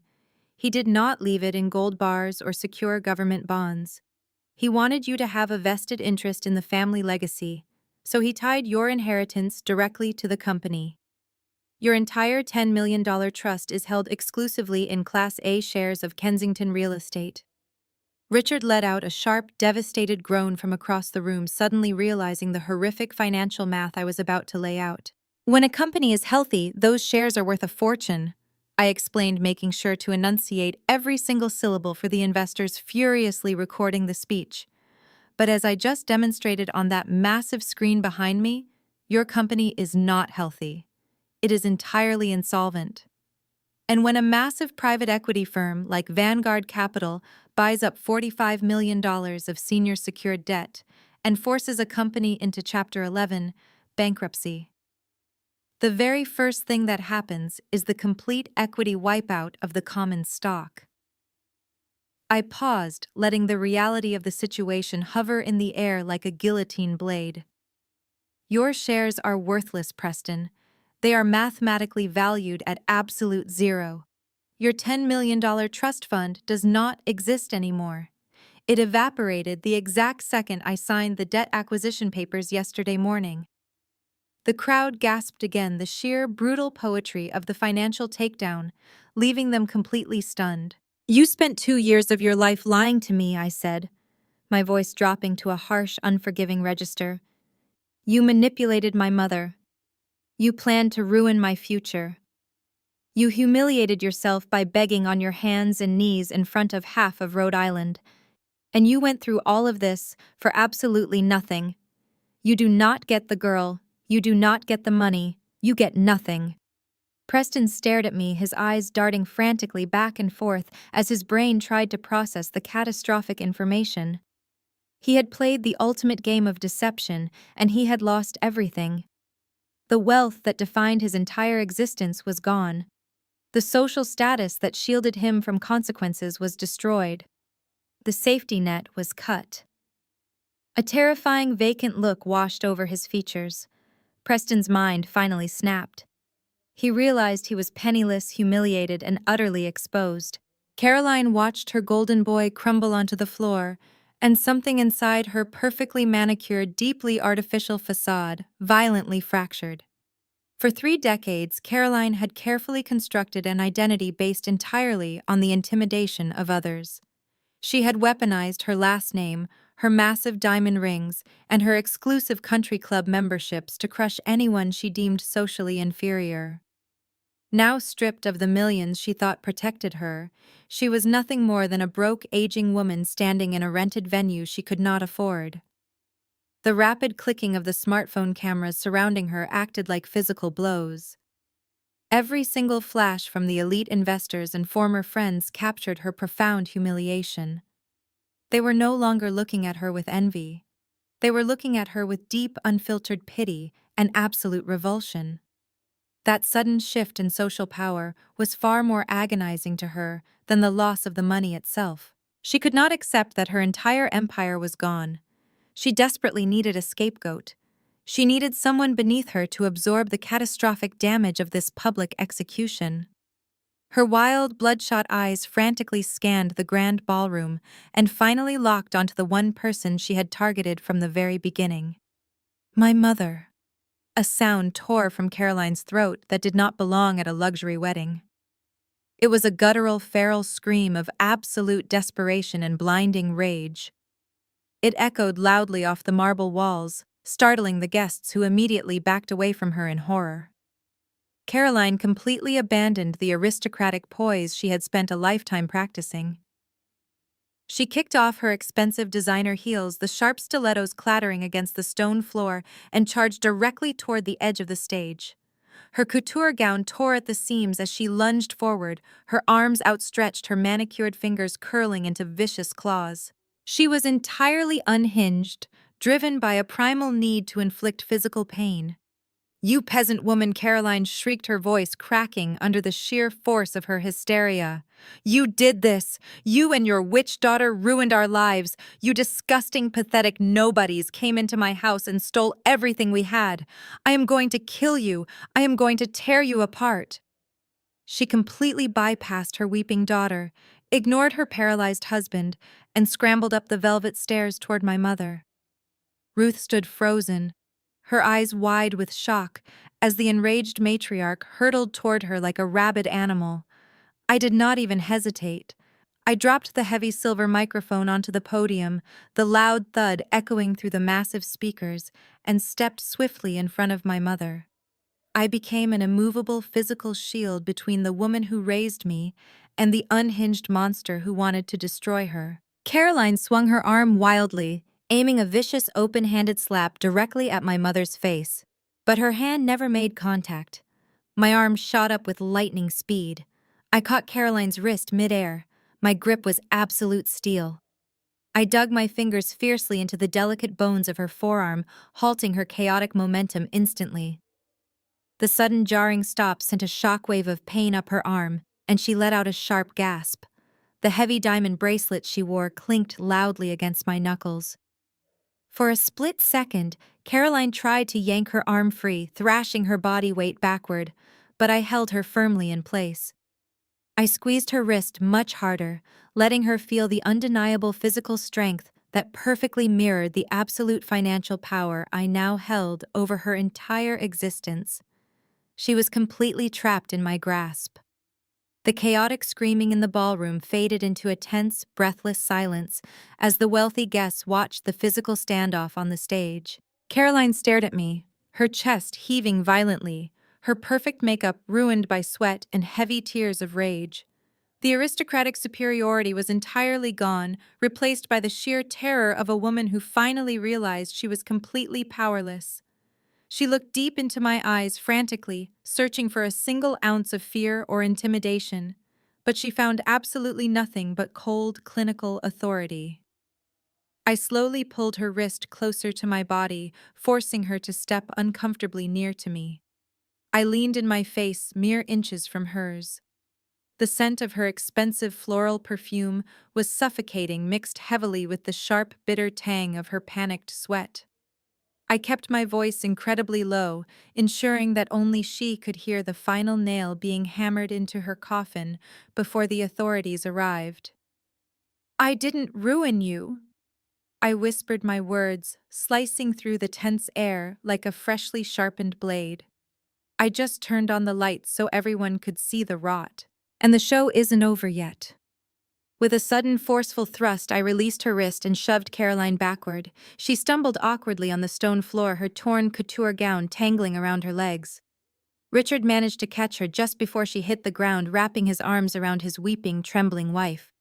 They collapsed together into a pathetic, defeated heap at the bottom of the stage, stripped entirely of the arrogance they had wielded like a weapon just an hour ago. I turned my back on them and casually picked up the heavy silver microphone from the podium. The feedback whined for a fraction of a second before I spoke, my voice ringing out with absolute clarity. You see, buying distressed corporate debt and orchestrating hostile takeovers is simply my day job, I announced to the silent, captivated ballroom. It pays incredibly well, but it is just business. However, I am also an upstanding citizen. And in my specific line of work, we are bound by very strict federal reporting guidelines. We do not ignore fraud to protect the delicate feelings of the socially elite. I paced slowly along the edge of the stage, my eyes sweeping over the pale faces of Jamal, Brittany, and Preston. When my forensic accountants uncovered the Delaware shell companies, I knew we were dealing with more than just terrible business management. When we traced the stolen charity funds across international borders into the Cayman Islands, the situation escalated significantly. But when I found Richard's forged signatures on federally protected bank documents, the legal reality shifted entirely. You committed massive financial fraud across multiple state lines, I explained, pointing directly at Jamal, who was now sweating profusely. You utilized electronic banking networks to embezzle millions of dollars from a registered charitable organization. That is not a civil dispute, Jamal. That is a severe violation of federal law. And as a senior executive at a major Wall Street firm, I am legally obligated to report those findings immediately. Several high-profile politicians in the room, realizing they were currently standing at the epicenter of a massive federal crime scene, began frantically whispering to their aides. They needed to distance themselves from the Kensington family immediately to avoid the inevitable media fallout. The social execution was complete, but the criminal execution was just beginning. The crowd of elite investors and socialites murmured nervously, finally understanding the catastrophic scale of the trap I had set. You thought I was just holding on to this information to humiliate you at a wedding, I asked, letting a dry, humorless laugh escape my lips. I am far more efficient than that. Yesterday afternoon, while Caroline was getting her hair professionally styled for the rehearsal dinner, I was sitting in a secure conference room at the Federal Building in Providence. I was not alone. I was sitting across a long table from a team of federal prosecutors. I handed them absolutely everything. The unredacted offshore bank statements, the fraudulent vendor contracts, the forged loan applications, and the explicit proof of your charity embezzlement. They were incredibly grateful for the neatly organized binders. Jamal took a frantic step backward, looking desperately toward the side exits, but the security guards I had hired remained planted firmly in front of every single door. The realization finally hit him. He was not just going to lose his license to practice law, he was going to lose his freedom. Brittany let out another piercing wail, covering her ears, as if she could block out the terrifying reality of my words. Preston, you thought you could trap me in a fraudulent marriage to unlock your precious trust fund, I said, looking down at his frozen form. But by demanding that every single member of your family be present here today to celebrate your fake union, you actually did the government a massive favor. You rounded up the entire criminal enterprise under one roof. I did not just bring your secrets to the wedding, I stated, my voice echoing with absolute finality. I brought them to the authorities, and I told them exactly where they could find all the primary suspects gathered conveniently in one room. Right on cue, a new terrifying sound cuts through the suffocating tension of the estate. They are not the soft, hesitant steps of catering staff or late-arriving guests. They are the hard, rhythmic strikes of tactical boots marching purposefully against the polished marble floors. The sound grows louder, vibrating through the walls and sending a final, paralyzing wave of dread over the Kensington family. The event security captain catches my eye from across the room and gives a single crisp nod of confirmation. He raises his hand, signaling his men. Heavy, synchronized footsteps echo from the hallway outside the grand ballroom. The security guards unlock the massive main doors. The heavy brass handles of the grand mahogany doors turned with a loud metallic clack.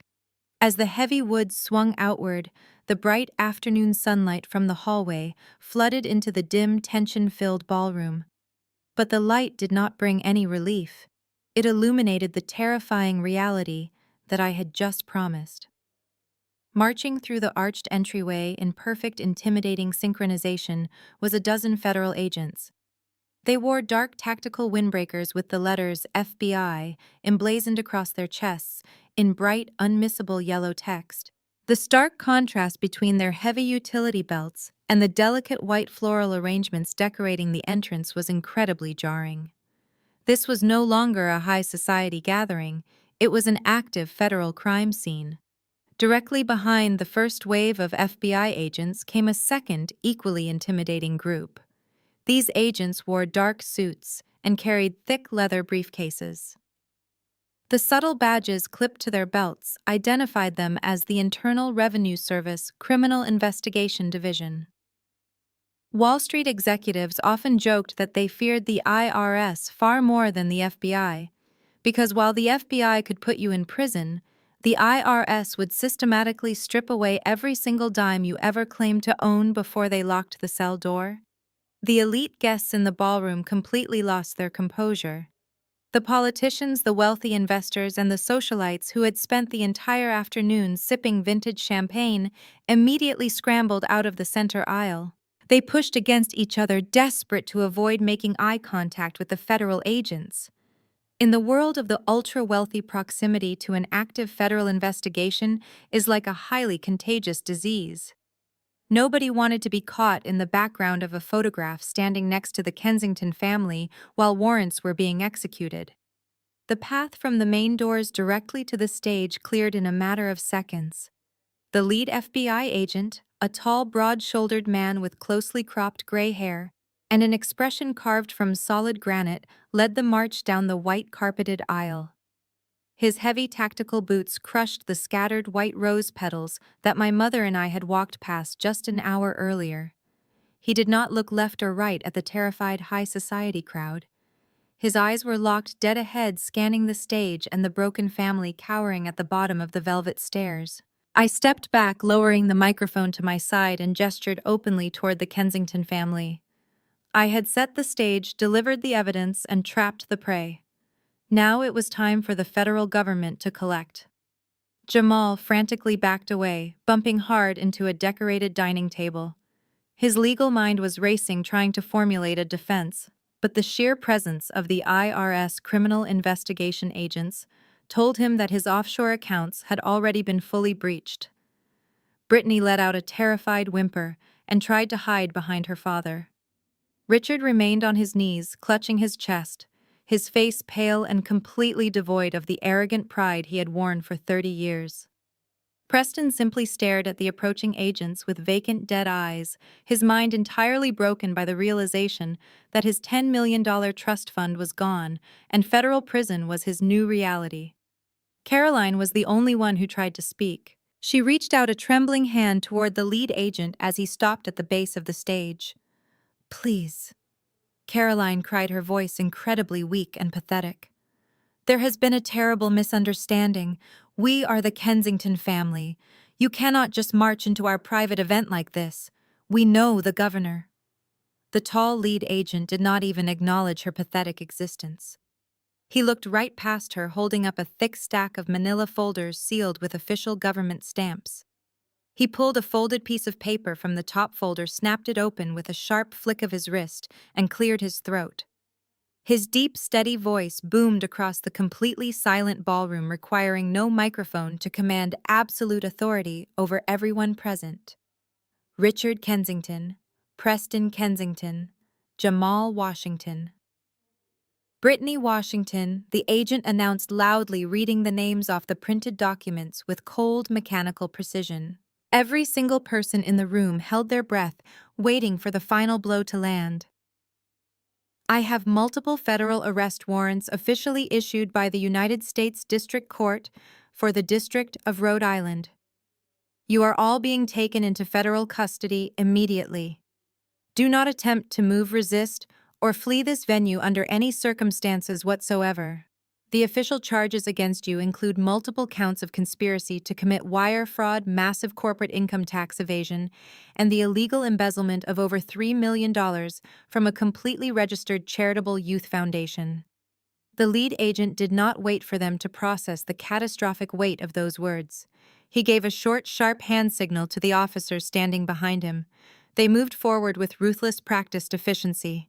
The entire grand ballroom, which had been meticulously designed to host a fairy tale wedding, was instantly transformed into a sterile processing center. The soft classical music from the string quartet had long since died. Now the only sound echoing off the vaulted ceilings was the harsh, heavy clicking of solid steel handcuffs ratcheting tightly shut. Richard was the first to be restrained. An agent hauled him roughly to his feet. The aging patriarch did not even fight back. He simply held his hands out. His shoulders slumped in absolute defeat as the cold metal locked around his wrists. His custom-tailored suit jacket bunched awkwardly at his shoulders, ruining the immaculate billionaire aesthetic he had maintained for decades. Jamal, however, refused to go down quietly. The sheer arrogance of the corporate lawyer flared up one last time. As two federal agents approached him, he puffed out his chest and raised his hands aggressively. "Do not touch me," Jamal barked, his voice echoing over the terrified whispers of the crowd. "I am the chief legal officer of Kensington Real Estate. I know exactly how this works. I am formally invoking my Fifth Amendment right to remain silent, and I demand the immediate presence of my outside legal counsel. You cannot arrest me without allowing me to contact my attorney first." The lead FBI agent did not even blink. He stepped right up to Jamal, invading his personal space, and looked him dead in the eye. "You can call whoever you want from the holding cell." The agent stated, his voice incredibly dry and entirely unimpressed. "But I strongly suggest you save your quarter. We already seized the corporate servers this morning. We have every single one of your encrypted emails, your offshore transfer receipts, and the fake vendor contracts you drafted. Your legal counsel is going to be way too busy trying to keep themselves out of federal prison to pick up your phone call." Jamal opened his mouth to argue, but the words completely failed him. The realization that his brilliant legal mind had been entirely outmaneuvered finally hit him. An agent grabbed his arm, spun him around, and slammed the handcuffs onto his wrists with a sickening click. The alpha male lawyer was instantly reduced to a helpless, terrified criminal. Next to him, Preston completely fell apart.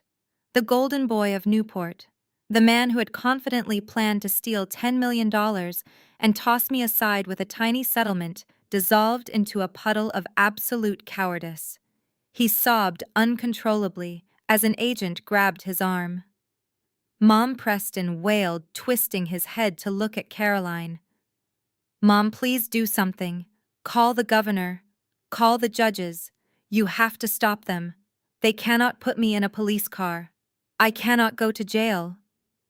But Caroline could do absolutely nothing. She stood frozen on the stone patio, her hands covering her mouth in sheer horror as she watched her favorite son being physically restrained. Preston wept like a terrified child, begging for a rescue that simply did not exist anymore. Brittany was in an even worse state. As a female agent approached her and gently but firmly grabbed her wrists, Brittany let out an ear-splitting scream. "Get your hands off my dress!" she shrieked, thrashing her body wildly. "Do you know how much this silk costs? You are going to tear it!" The agent ignored her hysterical outburst completely and calmly began reciting her Miranda rights while locking the steel cuffs tightly around Brittany's wrists. The visual contrast was profoundly satisfying. Seeing these deeply arrogant, entitled people being walk down the white-carpeted center aisle in their expensive designer wedding attire was a masterpiece of poetic justice. The custom tuxedos and the couture gowns clashed spectacularly with the cold, heavy steel of the federal handcuffs. They marched past the towering floral arrangements and the crystal champagne towers, completely humiliated in front of the exact high society crowd they had spent their entire lives trying to impress. I watched them disappear through the grand mahogany doors, escorted by the sea of yellow FBI windbreakers. The heavy doors slammed shut behind them, sealing their fate. The stage was suddenly very empty. Caroline was the only Kensington left standing, because her name was not explicitly on the forged bank documents or the offshore shell accounts the agents had left her behind, but she was now completely alone. Her husband, her son, her daughter, and her son-in-law were gone. Her wealth was gone. Her empire was gone.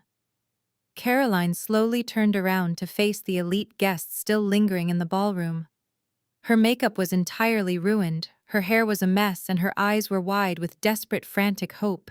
She looked at the billionaires, the politicians, and the socialites she had called her closest friends for decades. "Please," Caroline begged, her voice trembling as she clasped her hands together. "I need your help to cover their bail." The silence that followed Caroline's desperate plea was absolute and profoundly cruel. For a woman who had spent her entire adult life navigating the complex, ruthless social hierarchies of Newport and Manhattan, that silence was a death sentence. She stood on the edge of the stone patio, her hands still clasped tightly together, waiting for just one person to step forward. She waited for one of the billionaires who had drank her husband's expensive scotch, or one of the socialites who had kissed her cheek and complimented her couture gowns, to offer a lifeline. Nobody moved toward her. Instead, a collective, almost synchronized physical recoil rippled through the high society crowd. Caroline locked eyes with Penelope, the president of the exclusive country club where Caroline had reigned supreme for the last 10 years. They had played tennis together every Tuesday. They had hosted charity galas side by side. Penelope Caroline pleaded, her voice cracking as she took a hesitant step forward. "You know, Richard, you know he is a good man. Please, just a short-term loan until we can untangle this mess. I will pay you back with interest." Penelope did not offer a warm smile or a comforting embrace. Her expression hardened into a mask of pure, self-preserving ice. She took 2 deliberate steps backward, physically putting distance between herself and the disgraced matriarch. "I am incredibly sorry," Caroline Penelope said, her tone devoid of any genuine empathy. "But my financial advisors would absolutely crucify me if I entangled my personal assets in a federal wire fraud investigation. I really must be going. My driver is waiting outside." Penelope turned on her heel and walked briskly toward the side exit, not looking back once. Caroline gasped, the rejection hitting her like a physical blow. Panic completely overriding her remaining pride, she pivoted toward a small group of older men standing near the bar. They were prominent real estate developers and politicians, men who had profited immensely from Richard's past ventures. Winston, Caroline called out, targeting a wealthy state senator. "Winston, you have to help us. Your campaign was practically funded by the Kensington Foundation." Winston held up both hands, his face flushing a deep shade of crimson, as several other guests turned to stare at him. "Do not bring me into this," Caroline Winston hissed, his voice dropping to a frantic, angry whisper. "Your son-in-law just admitted to embezzling $3 million from a charity. The Kensington name is completely radioactive. If the press even thinks I am still associating with your family, my political career is entirely over. Do not ever call my office again." Winston grabbed his wife's arm and practically dragged her out of the ballroom, desperate to escape the blast radius of the Kensington implosion. Within minutes, the mass exodus began. The elite guests, the people Caroline had worshipped and catered to her entire life, hurried toward the exits like passengers fleeing a sinking luxury ocean liner. They actively avoided making eye contact with her. As they passed, Caroline could hear their vicious, unfiltered whispers. They were already tearing her reputation to shreds, calling her a fraud, a criminal accomplice, and a pathetic social climber who finally got exactly what she deserved. In the brutal transactional world of American high society, Caroline suddenly realized the ultimate terrifying truth. These people were never actually her friends. They did not care about her personality, her sharp wit, or her meticulous event planning skills. They only cared about her bank account. She was only as valuable as the money she could leverage and the luxury she could provide. Now that her accounts were frozen by Vanguard Capital, and her husband was sitting in the back of a federal vehicle, her social currency had dropped to absolute zero. She was entirely invisible. The reality of her complete and total isolation finally crushed her. Her legs shaking violently under the weight of her ruined silk gown simply gave out. Caroline collapsed heavily into one of the velvet dining chairs near the edge of the dance floor. She let out a hollow, agonizing sob, burying her face in her hands. The massive ballroom, which was supposed to be the site of her greatest social triumph, was now mostly empty, littered with shattered glass, abandoned champagne flutes, and scattered white rose petals. The fairy tale was over. She sat there completely broken, weeping into her hands as the catering staff began quietly clearing the tables around her, treating her like just another piece of garbage left behind after a party. Then the soft sound of leather shoes approaching broke through her sobbing. Caroline slowly lowered her hands, a tiny pathetic spark of hope reigniting in her chest. She thought someone had finally taken pity on her. But it was not a wealthy investor or a prominent socialite. Just as Caroline collapsed into the chair, the venue manager approached her holding a gleaming silver tray. The venue manager, a tall man with immaculate posture, stopped in front of Caroline. His expression was completely neutral, devoid of any sympathy. In the luxury event industry, loyalty only extends as far as the last cleared bank transfer. He gently placed the gleaming silver tray onto the table next to where she was sitting. Resting precisely in the center was a thick, cream-colored envelope bearing the raised gold crest of the Newport estate. Caroline stared at the envelope, her red and swollen eyes blinking in confusion. "What is this?" she rasped, her throat raw from screaming. "It is the final invoice for today's event, Mrs. Kensington," the manager replied, maintaining a smooth, practiced politeness that made the situation even more chilling. The total balance for the catering, the imported floral arrangements, the string quartet, the premium open bar, and the exclusive estate rental fee comes to exactly $500,000. Caroline let out a weak laugh, shaking her head. "Richard handles the finances," she mumbled, waving her hand dismissively toward the door where her husband had just been hauled away by federal agents. "Send it to his corporate office, or run the card I put on file." The manager did not move. "I attempted to process the remaining balance on the corporate card you provided this morning," he explained calmly. "The transaction was declined. I then attempted to run the secondary personal platinum card you left for incidentals. That was also declined. Our merchant services provider informed us that every account associated with your name has been permanently frozen." Caroline felt the remaining blood drain from her face. "Well, I do not have it." She snapped, a brief flash of arrogance surfacing. "My husband was just arrested. My assets are tied up. You will have to wait until my lawyers sort this massive misunderstanding out. I am afraid we do not extend lines of credit for completed events," the manager said, his tone dropping an octave. He reached into his jacket pocket and pulled out a folded copy of the master venue agreement.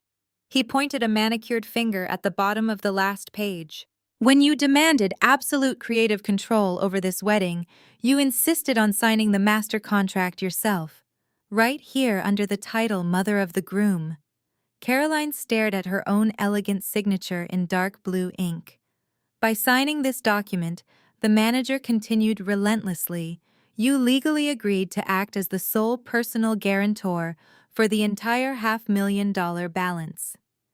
If the funds are not wired into our account by the end of business on Monday, our legal department will place an immediate lien on whatever personal property you possess, and we will pursue you in civil court for the full amount plus legal fees. Have a good day." The manager gave a crisp bow and walked away, leaving the envelope sitting on the tray like a ticking bomb. Caroline did not scream this time. She did not cry.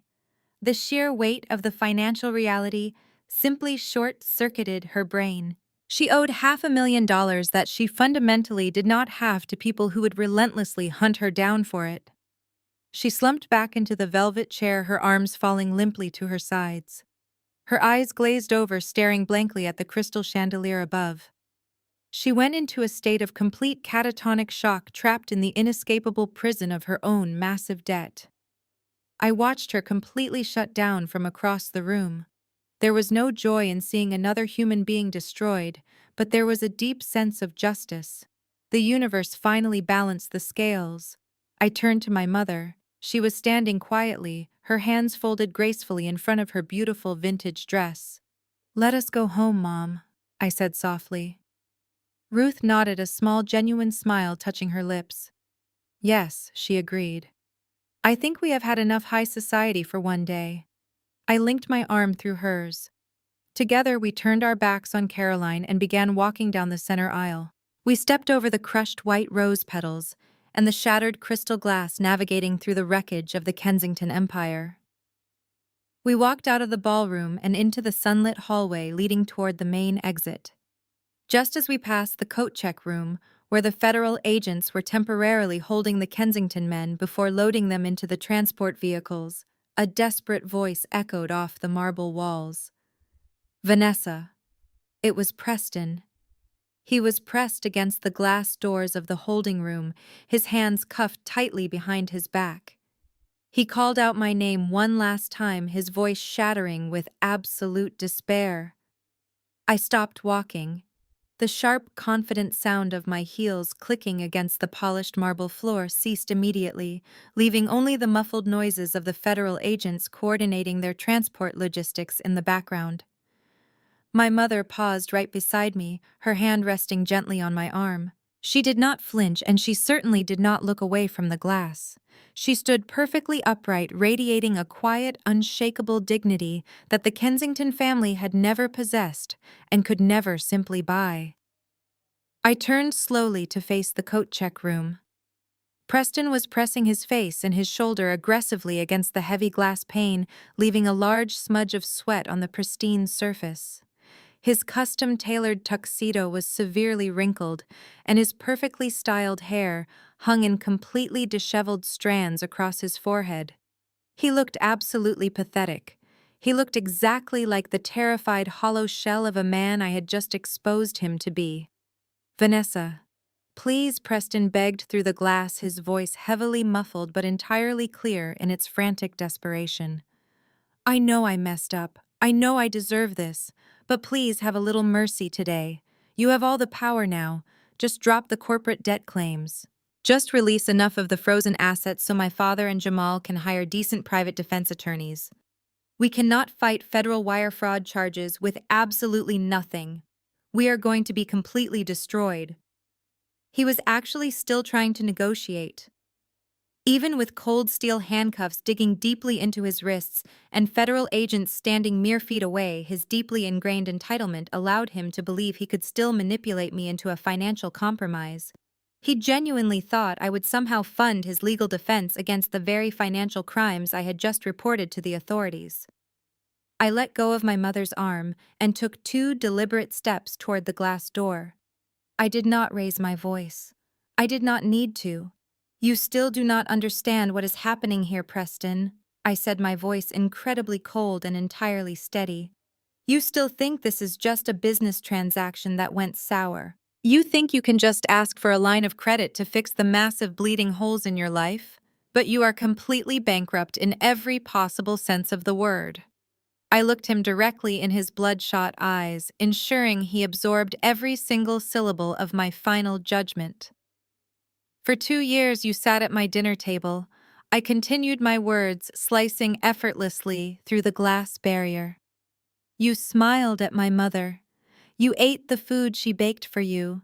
You watched her work grueling hours at her bakery just to keep a roof over our heads. And you secretly laughed at us with your wealthy, arrogant friends. You assumed that because we did not have a massive trust fund or a summer house in Newport, we were inherently weak. You thought our kindness was a vulnerability you could easily exploit for a $10 million payout." Preston closed his eyes tightly, fresh tears leaking out and tracking rapidly down his flushed cheeks. "But your family made a fatal miscalculation," I told him, stepping even closer, so my face was only inches from the glass partition. "You see, true family is not defined by corporate ledgers, offshore bank accounts, or exclusive country club memberships. True family builds each other up.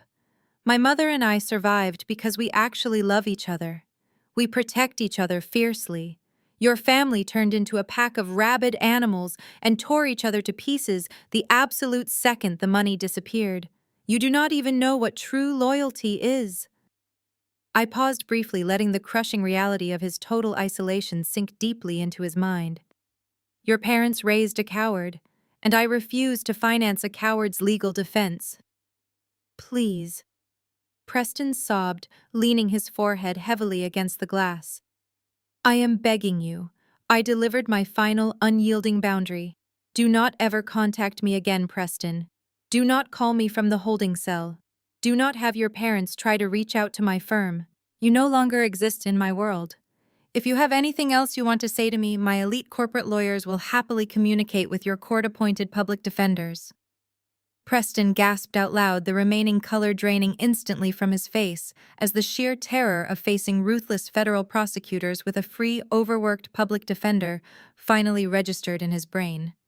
He slid slowly down the glass door, collapsing into a defeated heap on the coat check room floor. A federal agent immediately grabbed his collar and yanked him roughly back to his feet, hauling him away toward the back exit where the transport vehicles were waiting. I did not stay to watch him leave. I turned back to my mother and gently took her arm once again. She looked at me, her eyes shining with absolute pride and profound relief. The heavy toxic weight of the Kensington family was completely gone, leaving nothing but clear air in its wake.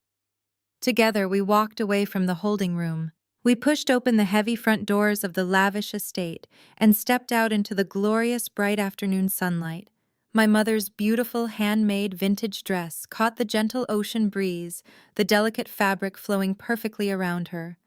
We walked down the sweeping stone steps with our heads held high, leaving the shattered, ruined remnants of the Kensington family entirely in the dark. 6 months later, the crisp autumn air carried a very different kind of energy.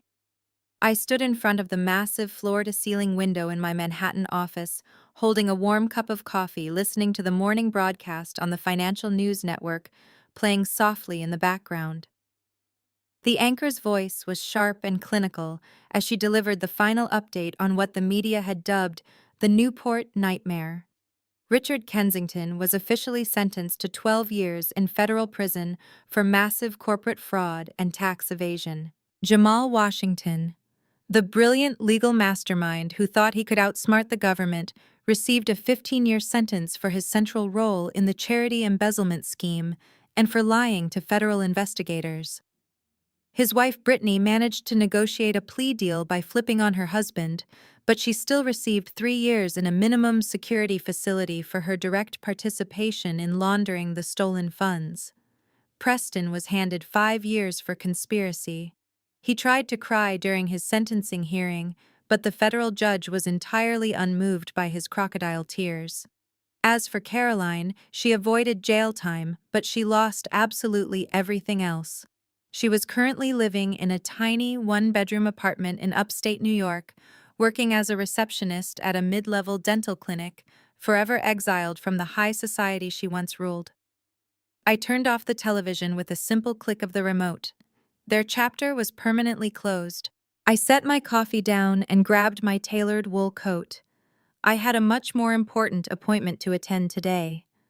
My private driver navigated the busy city streets and eventually pulled up to a massive construction site in the heart of the financial district. 6 months ago, this plot of land housed the towering, opulent headquarters of Kensington Real Estate. It was a monument to their unchecked greed. But when Vanguard Capital officially liquidated their assets, I did not just sell the building, I had it completely demolished. I watched the wrecking balls smash through the marble columns and the mahogany boardrooms until there was absolutely nothing left but a blank slate of dirt and concrete. Today, that blank slate was finally reborn. I stepped out of the car and walked toward a beautifully designed modern glass building. A large crowd was already gathered outside, but this was not a crowd of arrogant billionaires or snobbish socialites. This crowd was filled with hard-working local entrepreneurs, community leaders, and hopeful families. A thick, bright red ribbon was stretched across the front entrance. I walked to the center of the walkway where my mother was waiting for me. She looked absolutely radiant in a warm, tailored autumn coat. I reached out and took her hand, giving it a gentle squeeze. I looked up at the polished silver letters mounted proudly above the double glass doors. It read, Ruth's Foundation. I had taken the millions of dollars Vanguard recovered from the Kensington liquidation and redirected a massive portion of it right back into the community. We built a state-of-the-art community center specifically designed to provide grants, mentorship, and free legal resources to underprivileged women trying to start their own small businesses. It was a sanctuary for women who had the drive and the talent, but lacked the financial backing that the elite took for granted. A local city official handed me a pair of oversized ceremonial scissors, but I did not take them. Instead, I handed them directly to my mother. She had sacrificed her entire life to give me the tools I needed to succeed. This moment belonged entirely to her. Ruth smiled, tears of pure joy shining in her eyes, and sliced cleanly through the red ribbon. The crowd erupted into genuine, deafening applause. I looked at the happy, hopeful faces surrounding us, and a profound sense of peace washed over me. The Kensingtons thought they could use my background against me. They thought growing up without a trust fund made me an easy target, but they fundamentally misunderstood the power of a woman who knows exactly what she is worth. Walking away from toxic people is never easy. It takes an immense amount of courage to draw a hard boundary and refuse to let anyone diminish your value. Whether it is a manipulative partner, a toxic family dynamic, or a workplace that refuses to respect you, you have the absolute right to protect your peace. You do not have to accept the scraps they throw at you. You do not have to shrink yourself to fit into their deeply flawed narratives. The ultimate revenge against people who try to destroy you is not just exposing their lies. It is walking away, rebuilding your life on your own terms, and succeeding beyond their wildest comprehension. Living incredibly well is the sharpest blade you can wield. You have the power to rewrite your own story just like I did. If you have ever had to walk away from a toxic relationship, a manipulative family, or a situation that demanded you compromise your self-worth, I want to hear about it. Drop your story in the comments below. Tell me how you drew your boundaries and reclaimed your power.